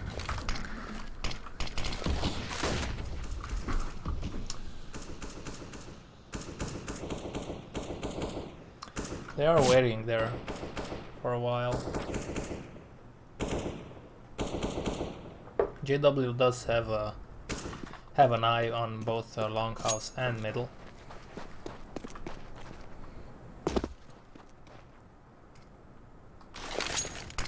Yeah, looks like a mid to B execute here by Crims and Brolan, while the other three guys are waiting in B. Or it might be a double fake. Yeah, I don't know what's going on here. Yeah, I think it's a double fake. Oh, that's a nice double. What? Okay. Okay. Wow, let me figure this out. Let's just watch what happens. Okay, I guess that works. So, okay. Okay, let's try to figure that one out. So there were two guys in mid. They did the mid to B smoke, so on and so forth. Three guys were on A. On B, upper B. Then Crims just pushes here, throws the molly, which I'm guessing they did all this to just produce to make some chaos. Then they threw the smokes in B, but they rushed from upper towards mid and then to B, which is interesting. They did go hard, like they didn't walk, they ran. So maybe they were trying to sell a fake here in B, and then as soon as the CTs rotated and are in this area while they are running, the CTs will be a little bit behind, and maybe one of like Crims or one of the guys would just flash over. These guys are completely flashed, and then three terrorists come out and just clean the floor with them.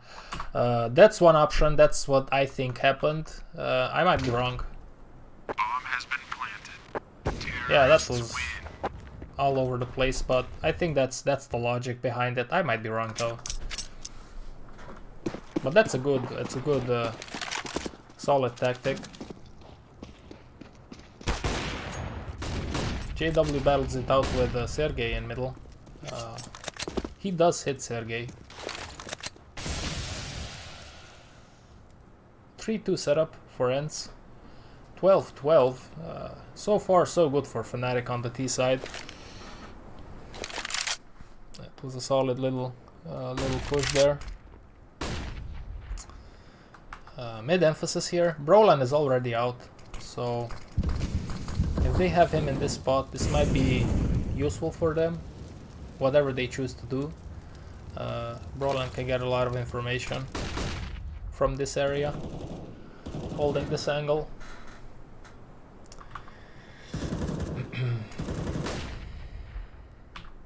Golden does have the bomb on his back.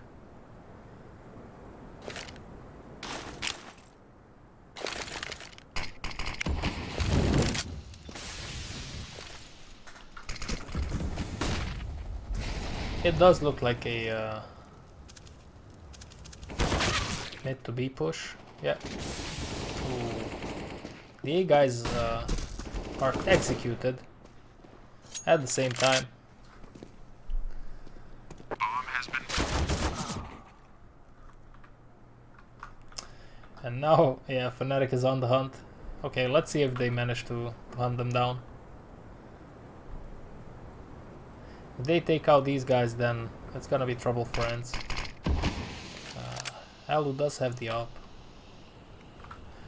but this is a very strong position for Alu if they decide to push it, so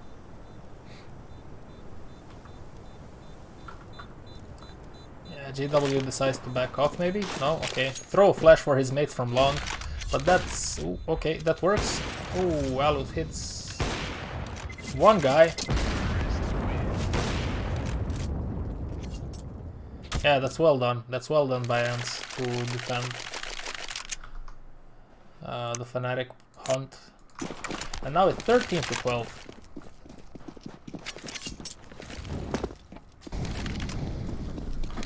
Default setup for both teams.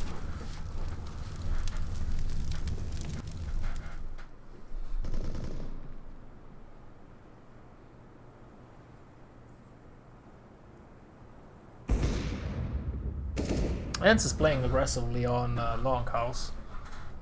I'm guessing, yeah. Al is peeking. Sonny's working his way into it. They have a forced buy. Oh wow. Yeah, this is a smart play here by Ents. They plant Sonny here, and then Alu falls back to support the other area of the map. Now, by the looks of it, Fnatic will push short. Sonny versus Crims here is vital. My humble opinion. Shit is gonna go down here. They take a good fight there, and yep, that's it. That's it.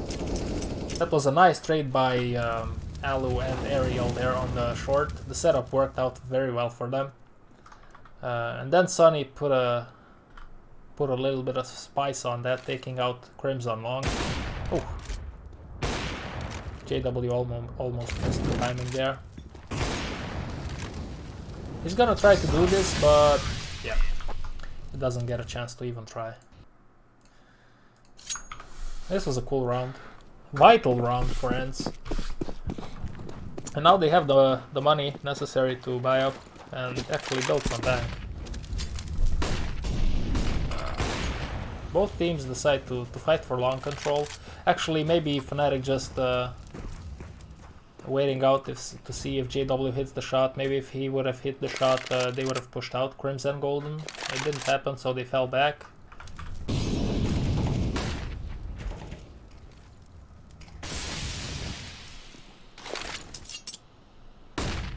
Default spread here. It's a 2-1-2 though for Ents on the defensive side, and by the looks of it, I guess this is gonna be a short push. Ariel is playing anti-flash here, while Alu is peeking in long. They ignore short completely. This is a risky play. Hey Swain, what's up, man? I haven't seen you in ages. I hope everything is good with you, man. How was your day? That's a good molly. Slow down the attack. They do run the time down. It's 38 seconds left. 3 guys in the B area, although Sonny is watching. What is Sonny doing with his knife out? Okay, he's just camping. They do decide to go in. Let's see, Alu. Boom, that's a nice shot. Nice and hard shot from Alu. He's gonna flash himself, but he doesn't care. He just wants to get into the pit. Flusha takes out the rotations here. Ooh, that's tough. That is tough. At this point, you have to wonder: will they save? Will they go for it? Ooh, okay, okay. That one decides it, I think. Yeah. X7 can't do anything here.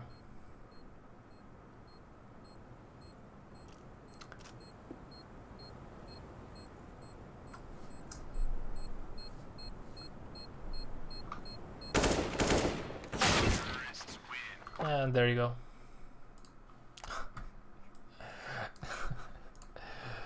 Oh man. Well, I do appreciate your sentence. Try to keep a decent language, please.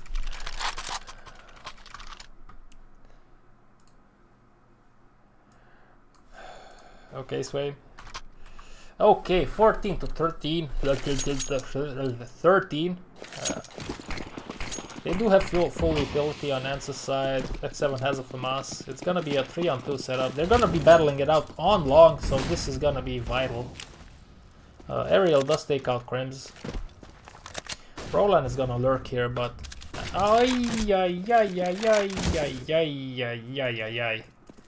Oof. Alu got lucky there.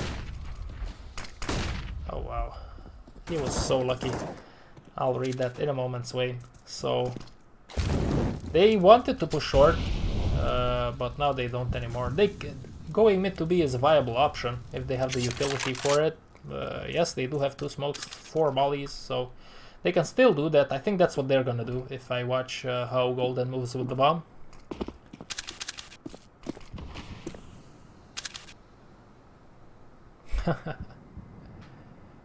Yeah, he was kind of flat yesterday against North, but you can't always perform on the highest level.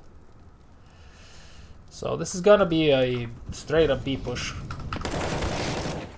But it's getting taken out. 3 guys were in B, and they left Broland here to just lurk and maybe catch people off guard.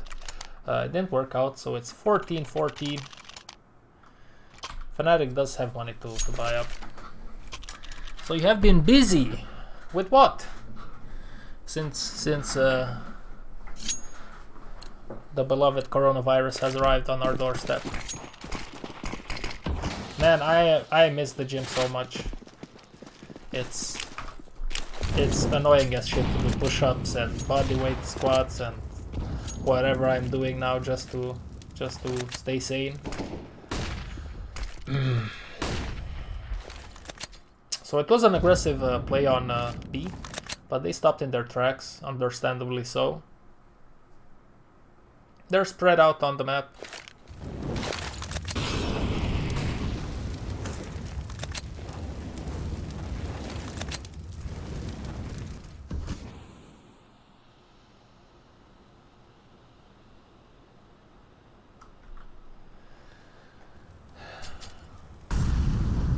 Well, he was always a very, very good player, Nico.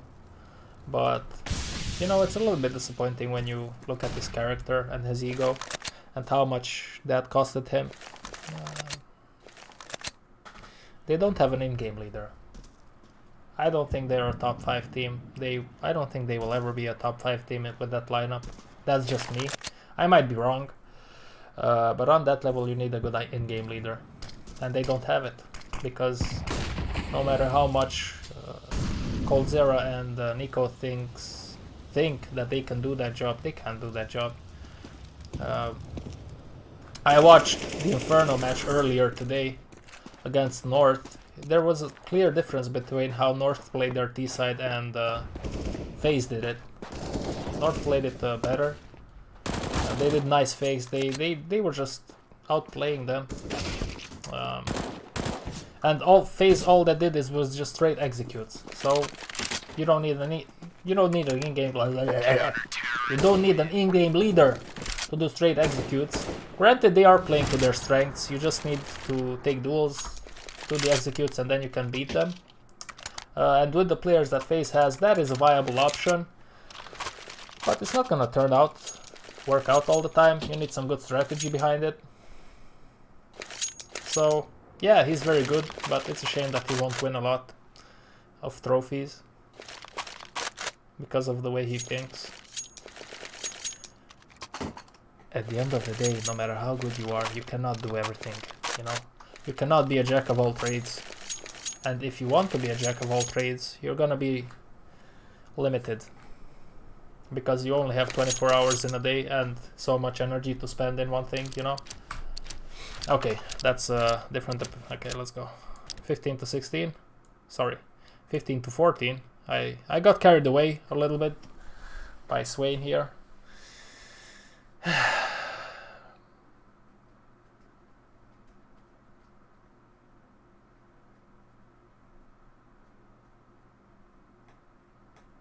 Yeah, props to Ents though for keeping their mental fortitude on the CT side.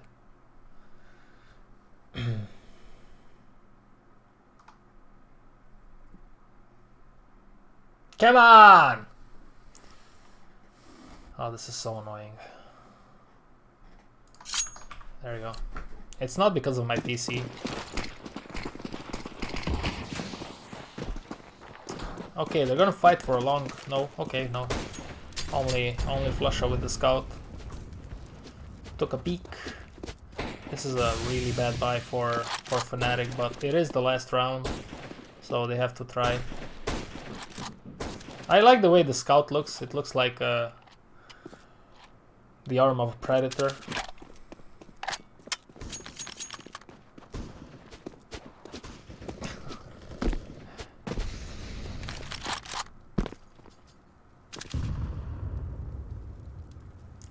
Two 2-1-2 setup for Ents.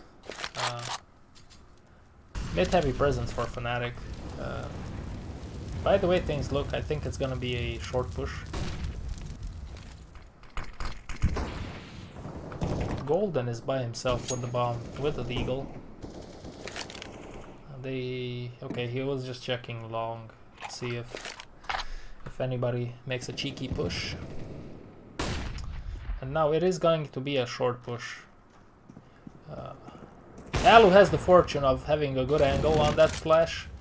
Good angle to hold there. If he would have been deeper, the guy that was run boosted would have been noticed. They did a fake on short though, so this is a good fake.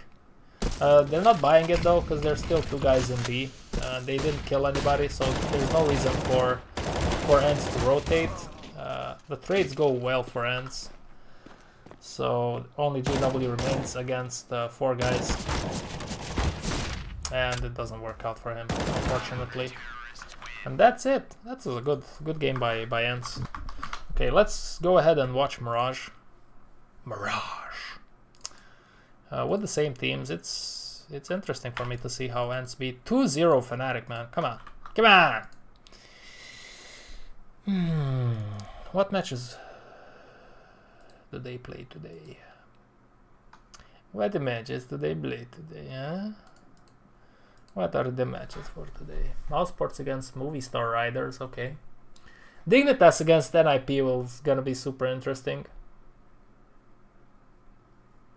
And that's about it.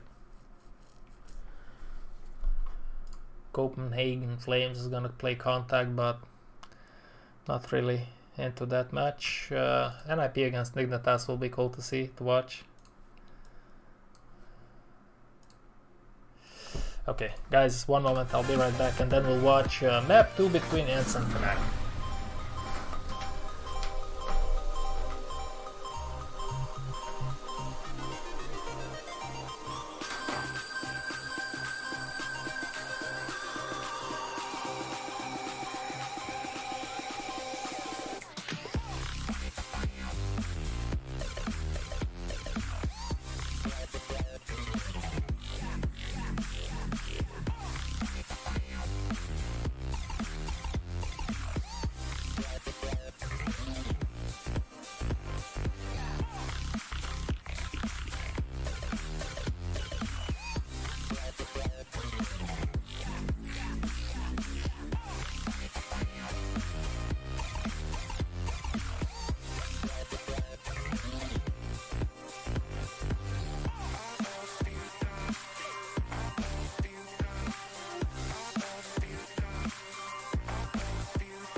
I'm back.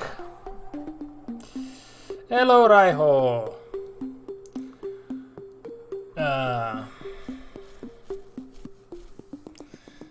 No. I don't think so. I'm sorry. Did he have good stats? Let me see. I'm just so pissed at Dignitas, man.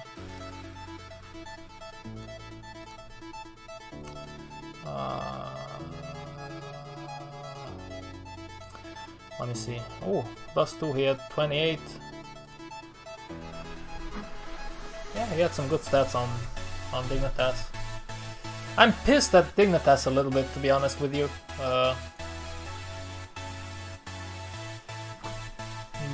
But maybe I'm just like, they have certain obligations when you're in an organization. Playing Valorant, I guess, is one of them, because Riot is pushing Valorant quite hard. I guess there's a lot of marketing and publicity made, so they're definitely paying people to do that. And I'm guessing Dignitas was one of the organizations that got the end of it, so I see them stream Valorant a lot, although it's in their free time. And then they end up losing to Heretics 2-1. That's a little bit annoying. I know that that's part of the game, doing stream and things in order to grow the brand, so on and so forth, but I'm just a little bit disappointed in them. And I'm sure that they did practice and they did their best in that Counter-Strike match, but still, you know, in the back of my mind, but that's just me. I know.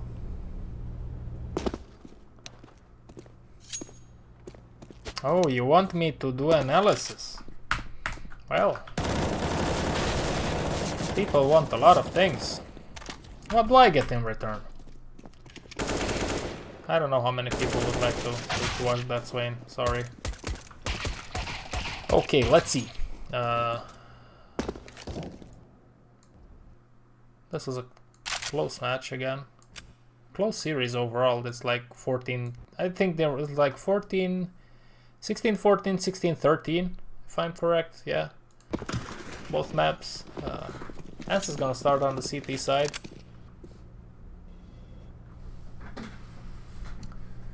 I uninstalled Valorant from my PC, by the way. I played 2 times. It's boring, man. It's just plain and boring, you know. And I'm not okay with the fact that their anti-cheat is so intrusive. I did install it though, to just have a look at the game, but it's gone.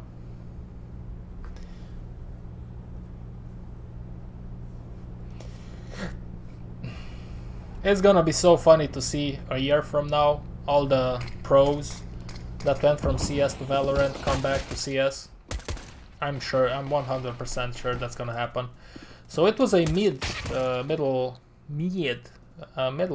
emphasis for Fnatic here.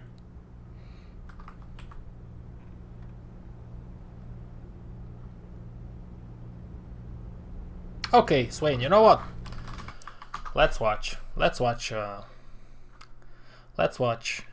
Scream's brother. Where is it? But you better sit here while we watch it, otherwise I'll kick your ass. So he played. The best performance he had was on Dust 2. So let's watch Dust 2. Although they lost on Dust 2, doesn't really matter. Let's just see how he played. Or should we watch Inferno? Yeah, let's watch Dust 2. It's a little bit easier to digest. No, that's far from being true, Swain. The Face It anti-cheat doesn't start up as soon as your PC start up. And it doesn't have the same level of access that the Vanguard anti-cheat from Riot has. Like, as soon as you start up your PC, if you don't disable it in DOS, so on and so forth, it starts up, the anti-cheat is starting up, and he has administrator level access to your PC. So if somebody wants to take a peek in your PC, it gets hacked or something, they can do that. and they will have all of the information on your PC. And you know, Riot is owned by a Chinese company, and you know, there have been previous events where the database from Riot went somehow get into the Chinese hands, Chinese authorities' hands, so you be the judge of it. It's far from being the same, man. Okay, back to where I was. You're triggering me, man. Okay, back to Heretics. We're gonna watch Dust 2.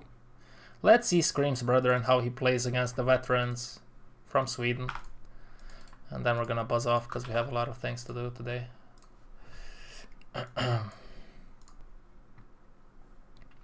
Yeah, you better be donating your salary for this one, Swain. Okay, guys, thank you very much for jumping in. I hope you find something to your enjoyment. Say hi, maybe hit that like button, that would be appreciated. If you enjoyed the work that I put into the channel, maybe share it with your friends, so on and so forth. If you want to donate, it's not necessary, obviously, but if you want to show your appreciation, I have links in the description. And that's it. Yeah, that's it. Okay, let's go ahead and see start of the match. Yeah, but yeah, it's not like triggered. It's just, you know, I have a strong opinion about that anti-cheat and how intrusive it is, and I don't think people value their privacy as much as they should. I'll give you another example, which maybe I shouldn't, because maybe if the channel gets big enough, they will sponsor the channel, but I don't give a fuck. There are, okay, I'm not gonna name names, there are websites there, CSGO website skins, some of them are very popular. Did you ever wonder why most of them don't support PayPal and they want to push into certain ways in which you can pay them? Only their ways, only the ways that they want you to. You cannot just straight out pull out your credit card and pay with it, like on a normal website when you want to order something. You have to go to I don't know what website here, and instead of doing this, you do it like this, you know, you scratch your head with your other hand backwards. And if you want to pay with PayPal, okay, some of them allow you to do that. You have to verify your PayPal account. Check this, you have to verify your PayPal account. You might say, okay, what is that? What is checking my PayPal account? What is the procedure? So you have 3 steps. You have to send them a photo of your ID, or your passport, which nobody should ask you. You should never give your ID away, or a photo of your ID away, except when you are dealing with your authorities from your country or your city, whatever. They want your phone number, which again, why do you need my phone number? I'm gonna pay you through PayPal and that's it. And then they want a bill. Any bill that you paid recently. Why the fuck do you need a bill from me? This stream is gonna get demonetized because I'm using this language. Why do you need a bill from me? You have my date, my name there, you have my location there, you have everything that you need there. Combine that with my passport and your phone, and you have all the information about me. And what they usually do, and nobody talks about this, is that they sell those information to other companies, and they do that all the time. People should put a price on their privacy, a higher price on their privacy, and instead of buying maybe 10 or 15 euros cheaper skins on some shady site that steals your account information, maybe just buy it from the official Steam market, because that's much safer. Okay, let's watch the match. Nivera is playing in B.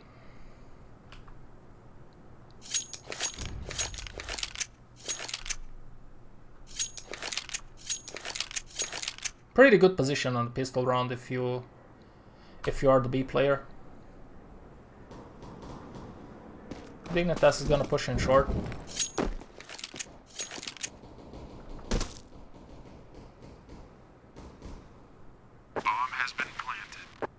Yeah, while we watch Nivera, we will also watch the overlay, the radar, see what what's going on. They just went for a straight short push. Huh. I was a little bit sleepy, but now that I started talking, I'm all good.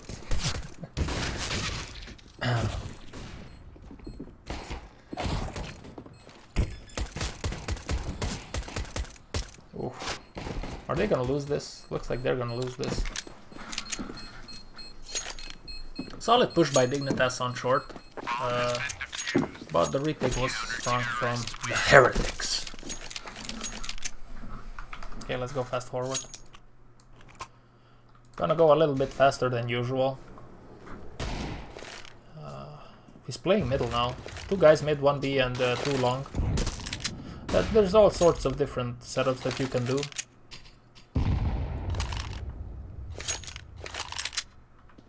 That's a nice knife. Crimson Web Stiletto.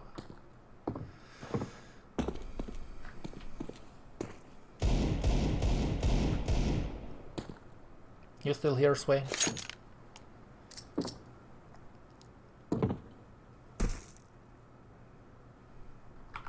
Oh, look at Kiyoshima. Looks like it's gonna be a B.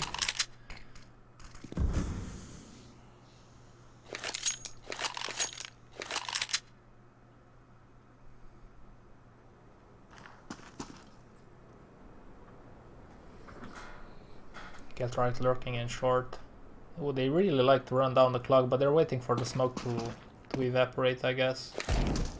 Yeah, and now they're pushing it. Ooh, that molly's gonna do a good one on them. That's a good molly. That's a good shot from Freiberg. Now let's see Nivera. A lot of damage, but... okay, there you go. Takes care of business. That molly was very good. He held on to it and then he threw it. That helped.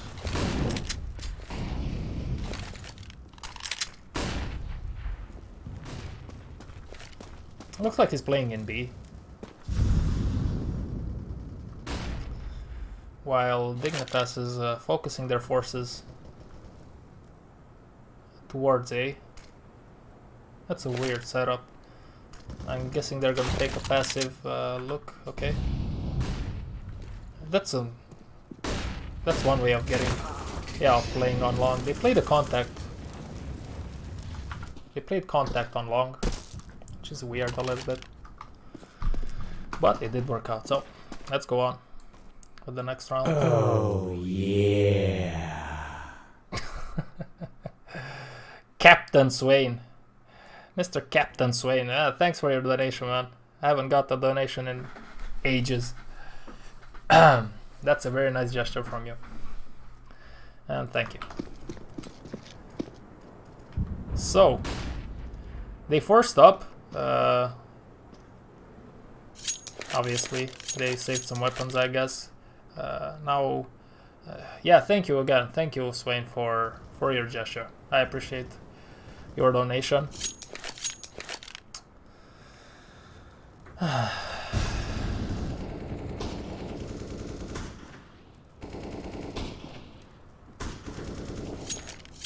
Oh, look at that aim lock. Spot on. I'm just kidding. Dignitas is spread out. Nivera is just doing the normal thing to do here, which is to wait for them. They have a pretty good setup here with an op in middle. Maka, I don't know this player, to be honest with you. I don't know Maka. From the looks of it, it's gonna be a mid to B push, which means that Nivera here will have time to shine, but it's gonna be a fake because they're gonna go short. Yeah, this is a fake. Kiyoshima is aware of the fact that this might happen. Let's see if he manages to shoot anybody. Lucky has a FAMAS here, so combine those two and you might have a deadly duo here. Ooh, that's a good shot, but this is a lot to ask for. From Lucky. Oof, that's a nice dig. Come on, baby.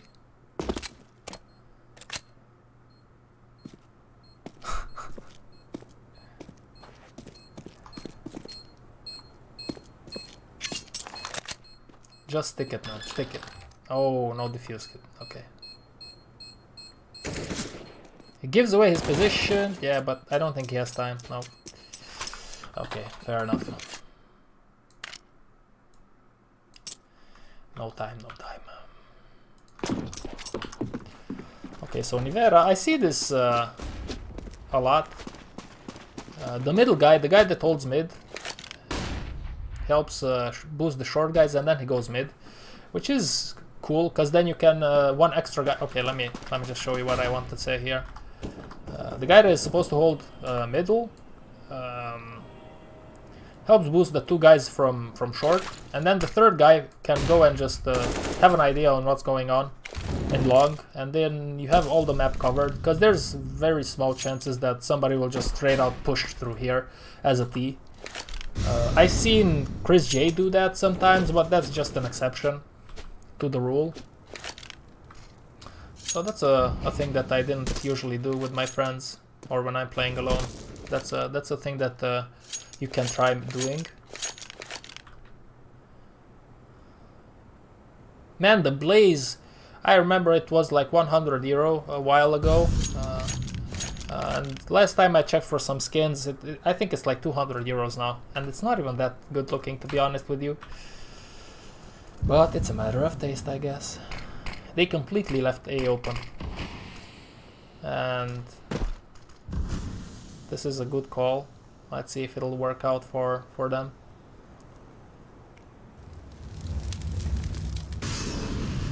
Yep, they're gonna push in B. That's a nice shot just to bait the rest of them. Ooh.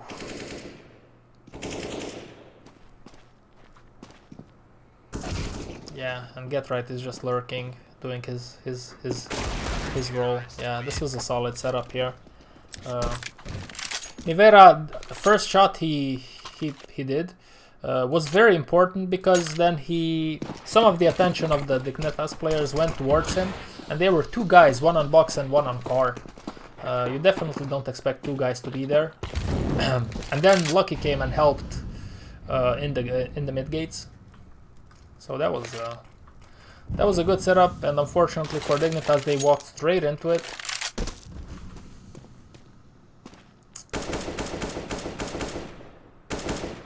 I'm gonna spam the smoke just in case they do decide to cross, and they do, and it does do 25 damage on Get Right. It's a contact play towards short. Short is open for fun, although oh yeah, okay, that was close, but unfortunately for Get Right, he only had a Glock. He is fearless, man. Look at this. He doesn't care. Yeah. Yeah, interesting. Although, yeah, he was fearless also because he knew that they were on an eco round. But good job from Dignitas for... they managed to plant. That's pretty good on a full eco round. That's usually the most that you can hope for. Fortunately for them, they hit a good timing where nobody was watching short. So, that is what it is, I guess. Now, Nivera here is all by himself, which is interesting. Now he gets the support that he needs from XMS and Lucky.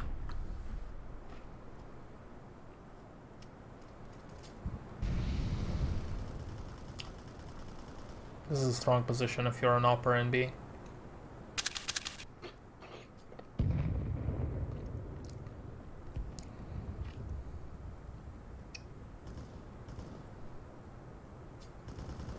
Looks like Dignitas is gathering up in short, but they are turning around.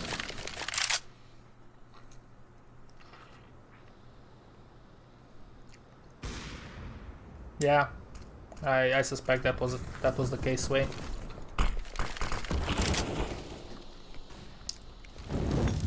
I don't think they're gonna expect XMS here. They do molly the spot, but it does work out.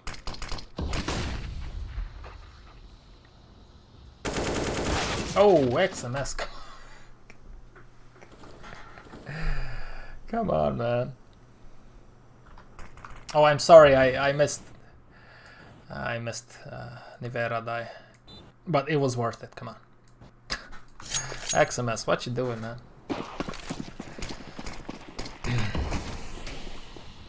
Okay, full buy from both teams.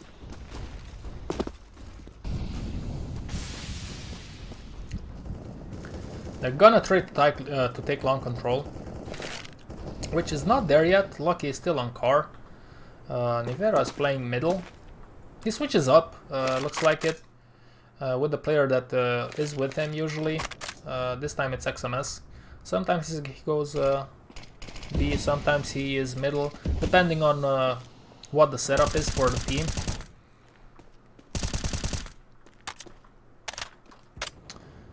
Yeah, spamming a little bit through the smoke, although this is one spot where you are happy that you have the M4A1S. You can spam that and the T's don't know where you spam them from. Meanwhile, everybody's dying on long.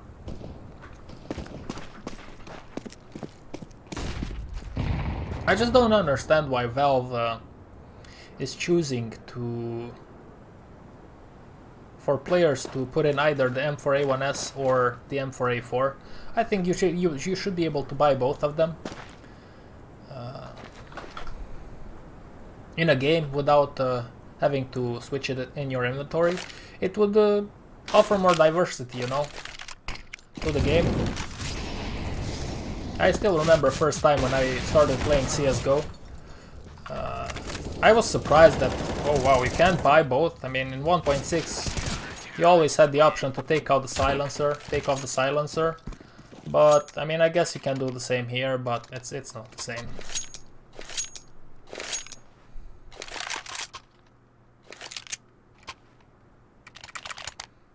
I don't know, Swain, what do you think about him so far? There was not much to see. It was nice that he pushed in on that ramp on A. When they were on an eco, he was fearless.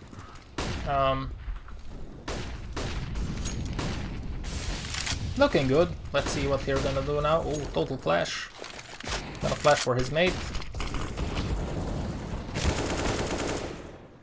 He takes out the rotation there. Oh my god, Freiburg!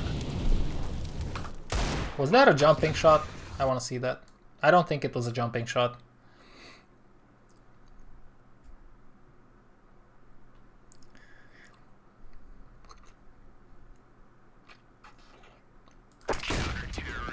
Let's see.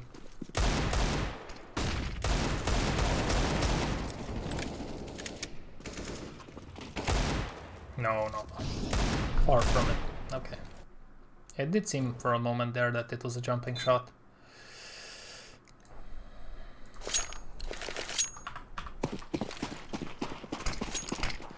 Did you play Valorant, Swain? What do you think about Valorant?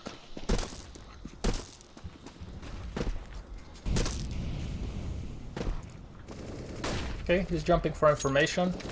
Now his teammate does get taken out there.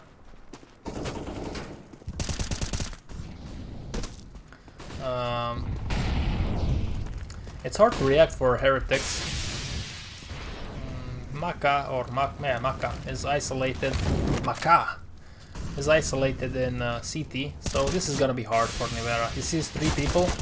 He makes the right choice, which is to try to isolate middle and at least try to contain the middle guys. He takes out only one. Bomb has been planted. Yeah, losing a guy in middle there was vital.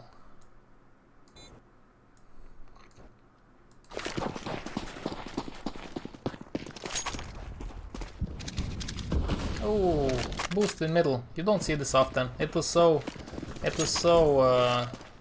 used a lot. Boosting in middle as CT was used a lot in 1.6. Whether it was you boosting the upper as a T in top mid, or you boosting close to the gates so you can see if guys are pushing in short. and just hold that angle with the pistol. There were so many boosts around that. Some people would even do a triple boost above the gates. You could put somebody up above the gates and do a triple boost. I remember watching a match in the German league between Mousesports and Okrana, and they did that boost. Now they're gonna have to play the retake game here.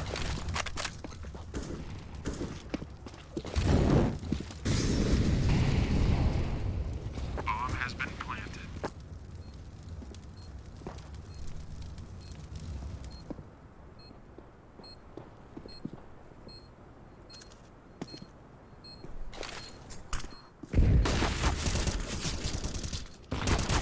Oh, that's unlucky a little bit. The timing of the rotation, the timing of pushing in with his teammate was a little bit off, so Nivera went in a little bit too much and then his teammate didn't follow, so he got spotted by the terrorists on long. Then he was a little bit confused, understandably so, because he was getting shot at.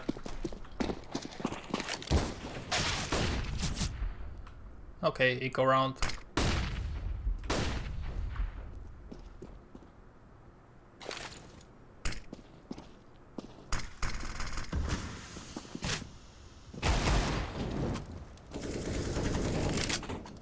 Yeah, something like that, Swain. But honestly, not even that. I wouldn't do even that because of the anti-cheat. Like I think I'd play like as a alternative to Counter-Strike, because sometimes you do get tired of Counter-Strike. I do get tired of Counter-Strike. Like sometimes I play Quake Champions, or even Overwatch is a good option. It's quite fun to play Overwatch every now and then. But Valorant there's just no fun in that game for me, okay? Maybe other people find it fun. It's lower paced actually than Counter-Strike. It's boring. Counter-Strike is never boring.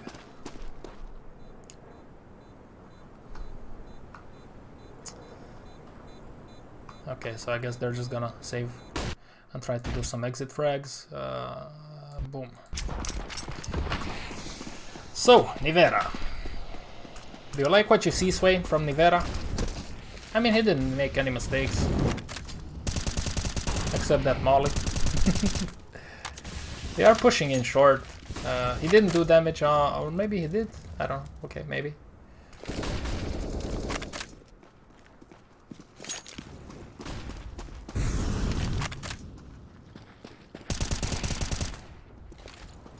Quake is cool. Quake Champions. Bomb has been planted.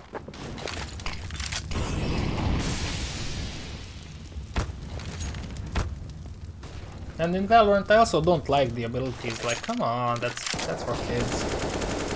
You also have abilities in Quake, but you have only one ability. That's it for each hero, and that's not as intrusive into the game as the other things are.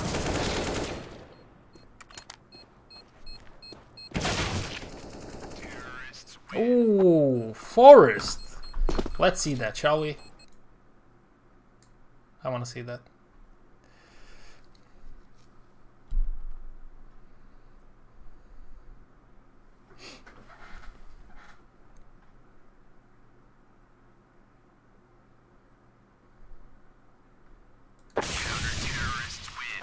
They win a 2-on-4 here.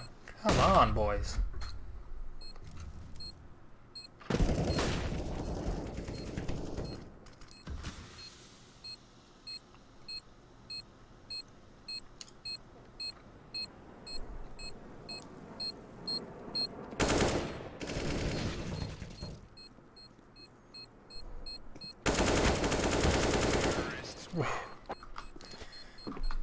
That was crisp. Although I think Kiyoshima messed it up a little bit. Okay, full buy on both sides. Nivera here is gonna switch it up. I'm guessing it's dependent on the spawns also. Alzer does take out Naka in middle, so he has to go and cover.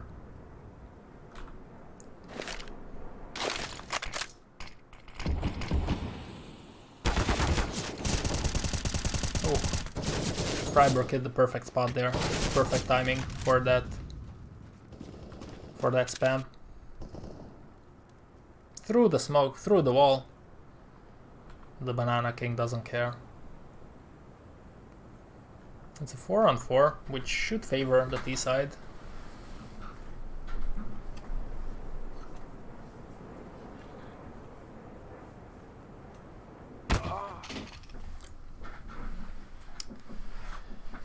Yeah. Let's see that again. Purely on his perspective.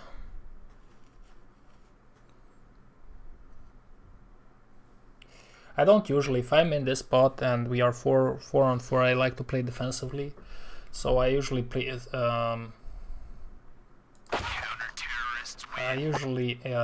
hold an angle. Yeah, I mean he did hold an angle, but that's a wide angle. People can come from short. From lower, from Xbox, from that's a little bit too open. I think it's a little bit too risky to play that angle on a 4v4.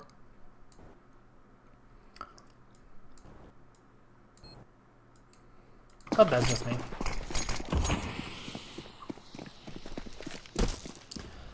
Last round, they're forced up, 9-5. Dignitas is showing presence towards long. Forest lurking in B, holding off any possible pushes. This Deagle, the Kumicho Dragon, I think it looks beautiful on paper and in pictures, but in game it's a little bit crowded and it's not as beautiful. It's a shame because I like everything about it. I like the dragon, I like the color pattern that it's used. I think the blue with the purple looks very nice, but it's very crowded. He does the jiggle peek. At the moment nobody's watching middle. I like how Golden and Broland sometimes, when they are in this spot and they have to watch middle and B also, they just jump around left and right. So you can always see the space in deep B and you can always see middle. I think that's something that I should implement in my game, but I don't usually hold B. Well, that's something you can take away from today's stream, guys. What we saw earlier. So everybody's sitting in their spots, which is understandable because Dignitas did do a few fakes here. Looks like this time they're gonna push in. Let's see Maka here.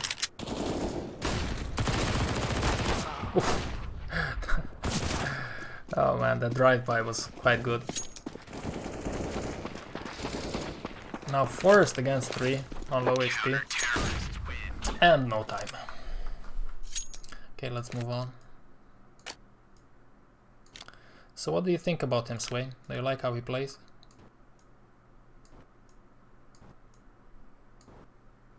Ooh. A little bit too far ahead, but that's okay. It's a long push.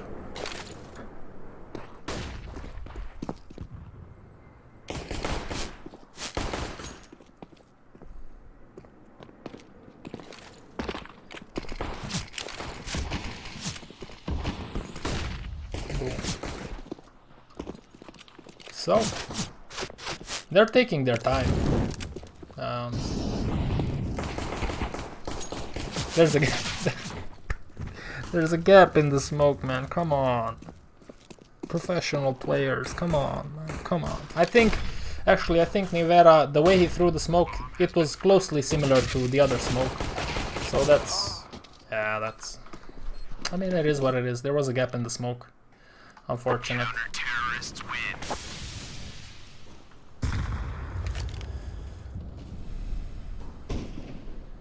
Ooh. Boom, headshot.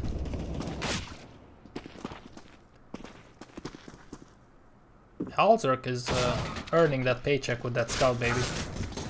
He gets some support from Forest, and that's a solid lockdown.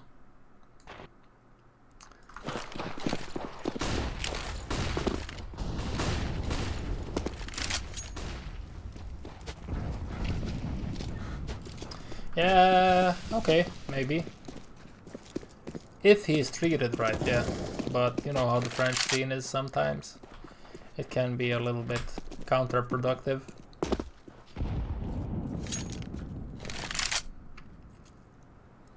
Things are slowing down. Default spread here.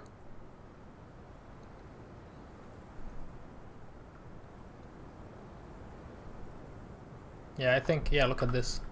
Get right, this is jumping for information. This is a nice jump that you can do if you play short.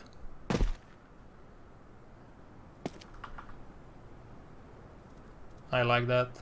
I like any jumping peak that you can do is usually super super useful, because usually nobody's gonna hit a shot on you with that movement.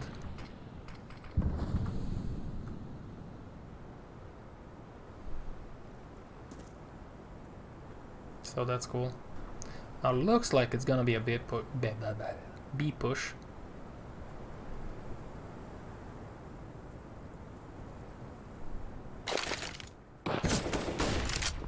Azulker's there with the scout. That's gonna be tough. Ooh, okay.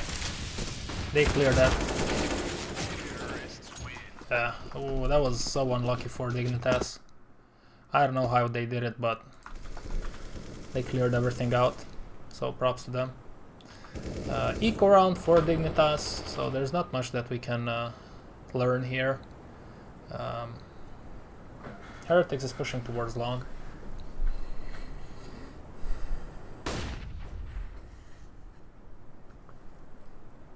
I like and agree the cautious approach when it comes to dealing against eco rounds. I don't think you should lose your shit and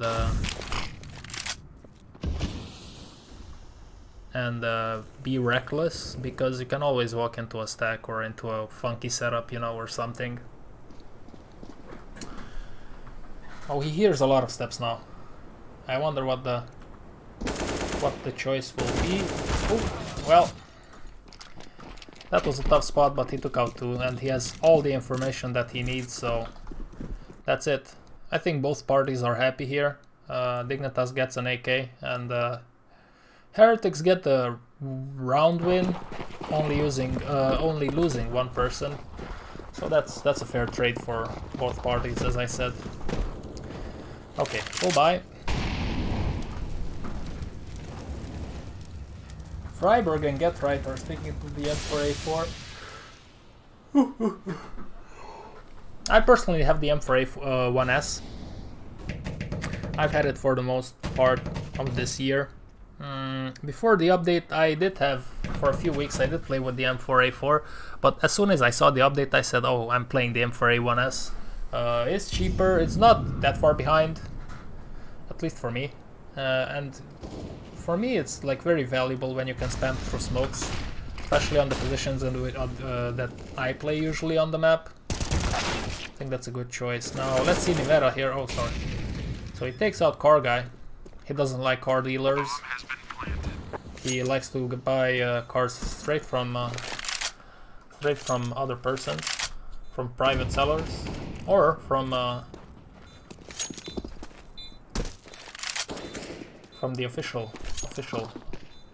dealers. That's the round. Okay, let's go on.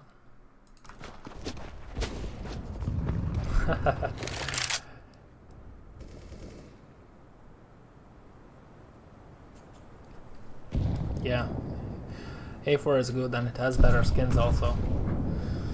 Yeah,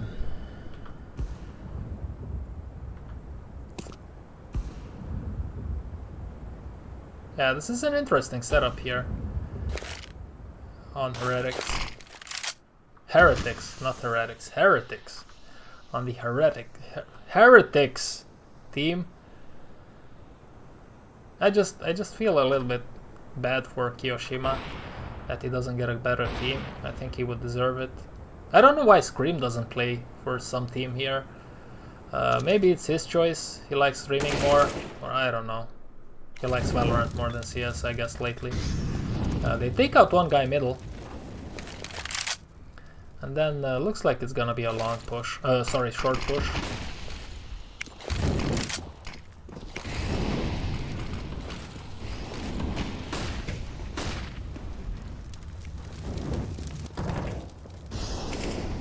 he spots one there, and he knows that one is close. Oh, that's a good shot. Oh, come on, hit that baby. Hit it for me. Come on. Oh, hit it. Okay, maybe not. Yeah, solid takedown by him. Especially the long shot on the long guy. Granted, he was low HP. But still, the follow-up was good.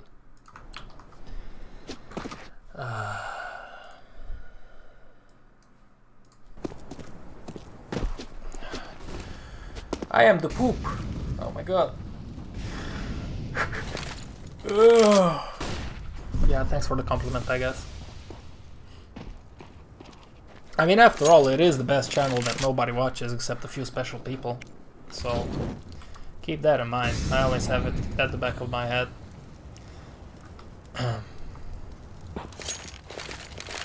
Who knows, maybe one day we'll have a lot of chatting in the chat while we watch this, change opinions with more people.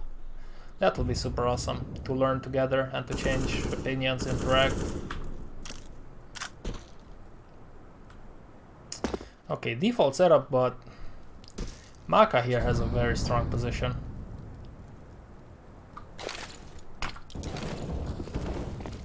Forrest doesn't care though.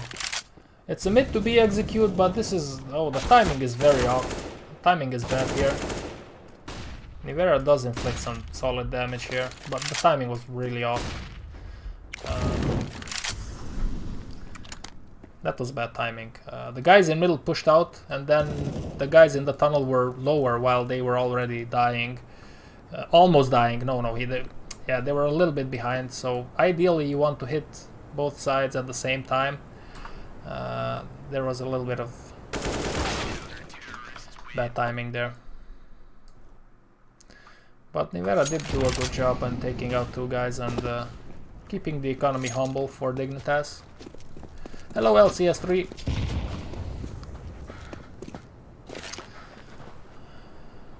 What's up, mister? So, okay, full buy on both sides.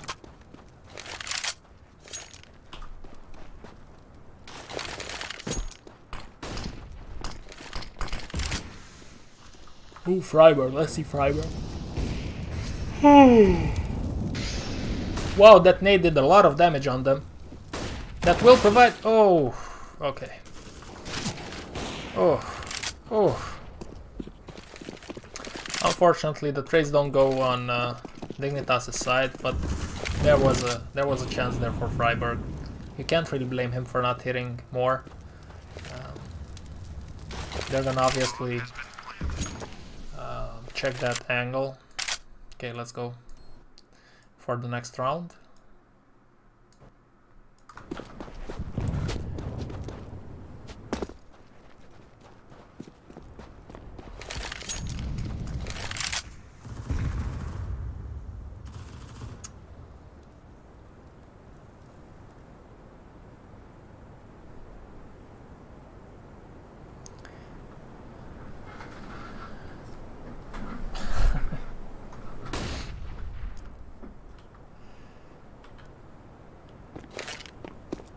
Yeah, that's one way of putting things, Wayne.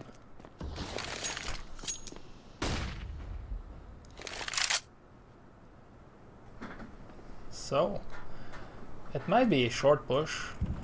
Dignitas is ready for it though. Oh, that's a nice drive-by by Exist. Nivera is still waiting for a possible push from Dignitas. Now it's a 4-on-4. Let's see what they choose to do here. Looks like they're gonna walk into B, which Forrest is there, and Halzerk. Hello.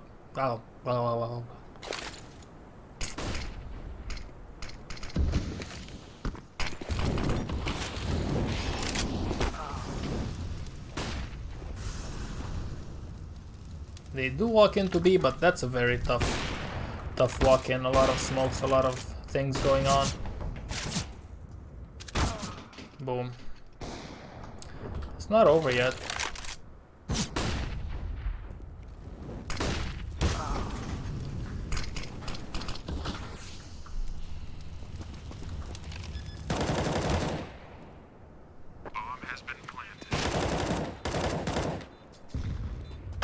Oh, almost Freiburg. Oh, LCS, I'm sorry, I can't help you. I mean, knives are expensive, you know.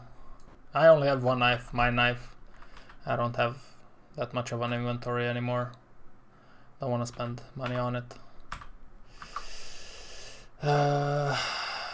Okay, one moment.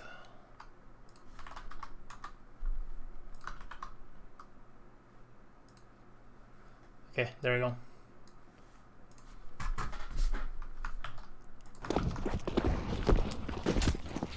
So, Rush B Suka? Yeah. Eco round for Dignitas. It is a B stack, somewhat of a B stack though. Oh. Get wrecked. Get wrecked by the old guys. Boom. Nice job. Freiburg did a good job this round. Yeah, let's see what happens next. 2-on-3. Lucky is low, but they do have weapons and armor. While Dignitas only has... Dignitas has 3 deagles.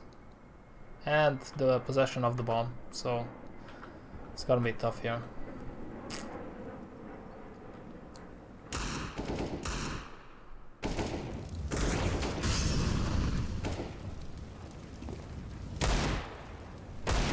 Oh, nice. Ooh, Swain. Sorry, man. Private information.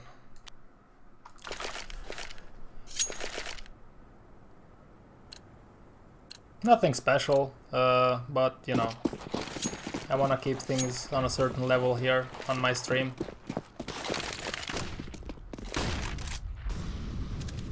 So, let's see with Nivera. Oh, it's 1 o'clock almost. He's gonna flash for his mates. There is a smoke bead. Looks like they're gonna go short. It's a full buy on both sides. 3 guys in B. I noticed they like to hold it like this. Gretright likes to hold middle from the box positions. Box position. Halzerk is gonna have to earn his paycheck here. That big fat paycheck that most of us will never see. He chooses to fall back, which is a good option. You can play for a retake, and falling back is a good option if you are by yourself. Now the gang is pushing up here. It's so dangerous though. Oh. Look at the old boys have a go at it. Yeah, and the round is theirs. It's so dangerous. It's tempting to push out short sometimes because it's like a few steps and the site is there.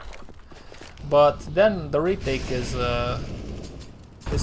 really strong for the CTs. So, full buy again. I mean, they have a bonus loss, right? No. Okay, maybe not.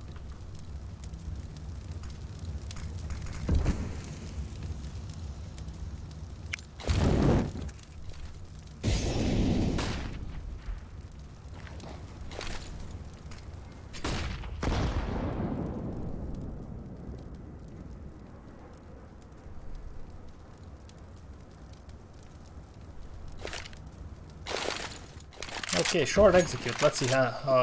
Okay, let's see. Let's see Nivera, because you wanted to see Nivera Swain. They did the exact same thing as they did on the previous round. Let's see if there's gonna be more success this time. Dignitas has the same approach. They let Heretics plant the bomb and then they're gonna play the retake.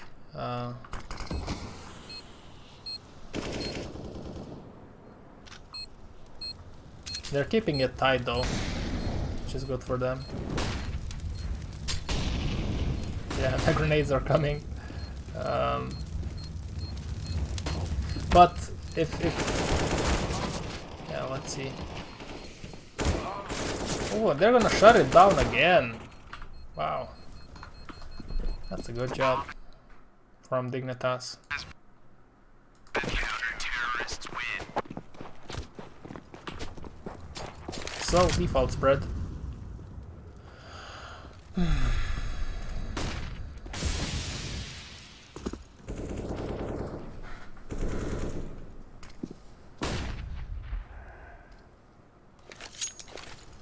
Oh man, a little bit tired. Woke up early as always. Did a lot of things. Finished the stream. Finished the work for channel and go work. It's busy, but I like it busy.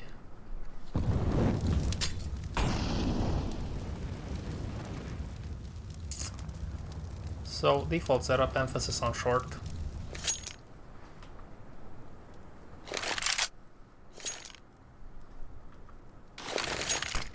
What do people like about the Fire Serpent? I don't know.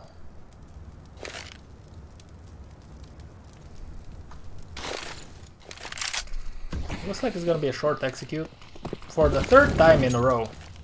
For the third time, I'll say that again, for the third time in a row, they're doing the same thing, expecting different results.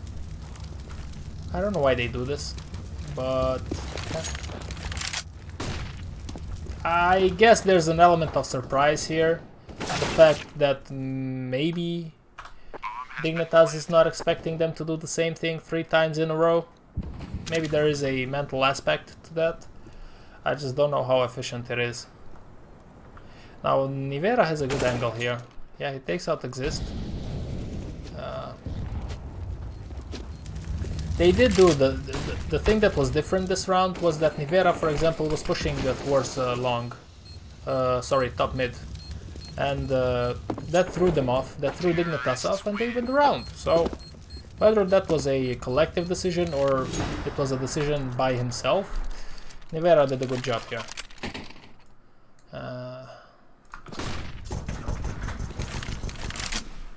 This is so messed up.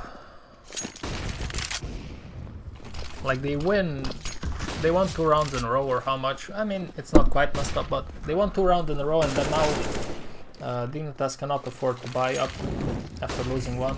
I don't know, the CT economy is so unforgiving. It's complete chaos here. The guys pushed from lower, they killed them, so now they are pushing in B. The timing is gonna be good for Dignitas though, so let's see if they're gonna manage to do something. Not. Heretics did play well in what was that? They played some tournament recently where they played well, so looks like it's a promising team. Ooh. Oh, I remember this. Forest takes them down.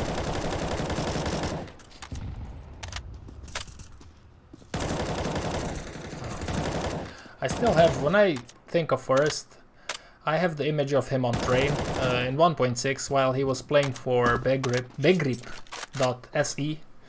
It's a very old team organization, and it was like in 2005, the moment which I'm talking about, so 15 years ago. He had a highlight there. Oh man, how time flies. And that's gonna be it for this match. They try a run boost, which is appreciated. They try their best, but unfortunately it's not gonna work out for them. Bomb has been planted.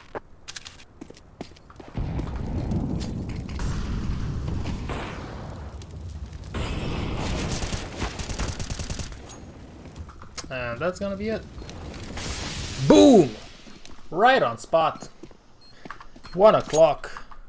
Almost 3 hours. I hit my mark. Maybe I'll do a longer streams in the future, but for now I'm gonna keep it like this because it's the amount which I can handle energy wise and still do what I have to do the rest of the day. Okay, guys, thank you very much for watching. Swain, thank you very much for your donation. That was very kind of you, very generous. I wish everybody a lovely day. I will be back. It's Friday today, right? So yeah, I'll do another stream tomorrow at the same time. Usually at 10 o'clock I'll start, and I'll stream until 1 or 2 o'clock, something like that. We're gonna watch some matches that will happen today. Especially I want to see NIP against Dignitas. That will be super interesting. Guys, I wish everybody a lovely weekend. Thank you very much for joining me. And I'll see you again next time. Until then, stay strong.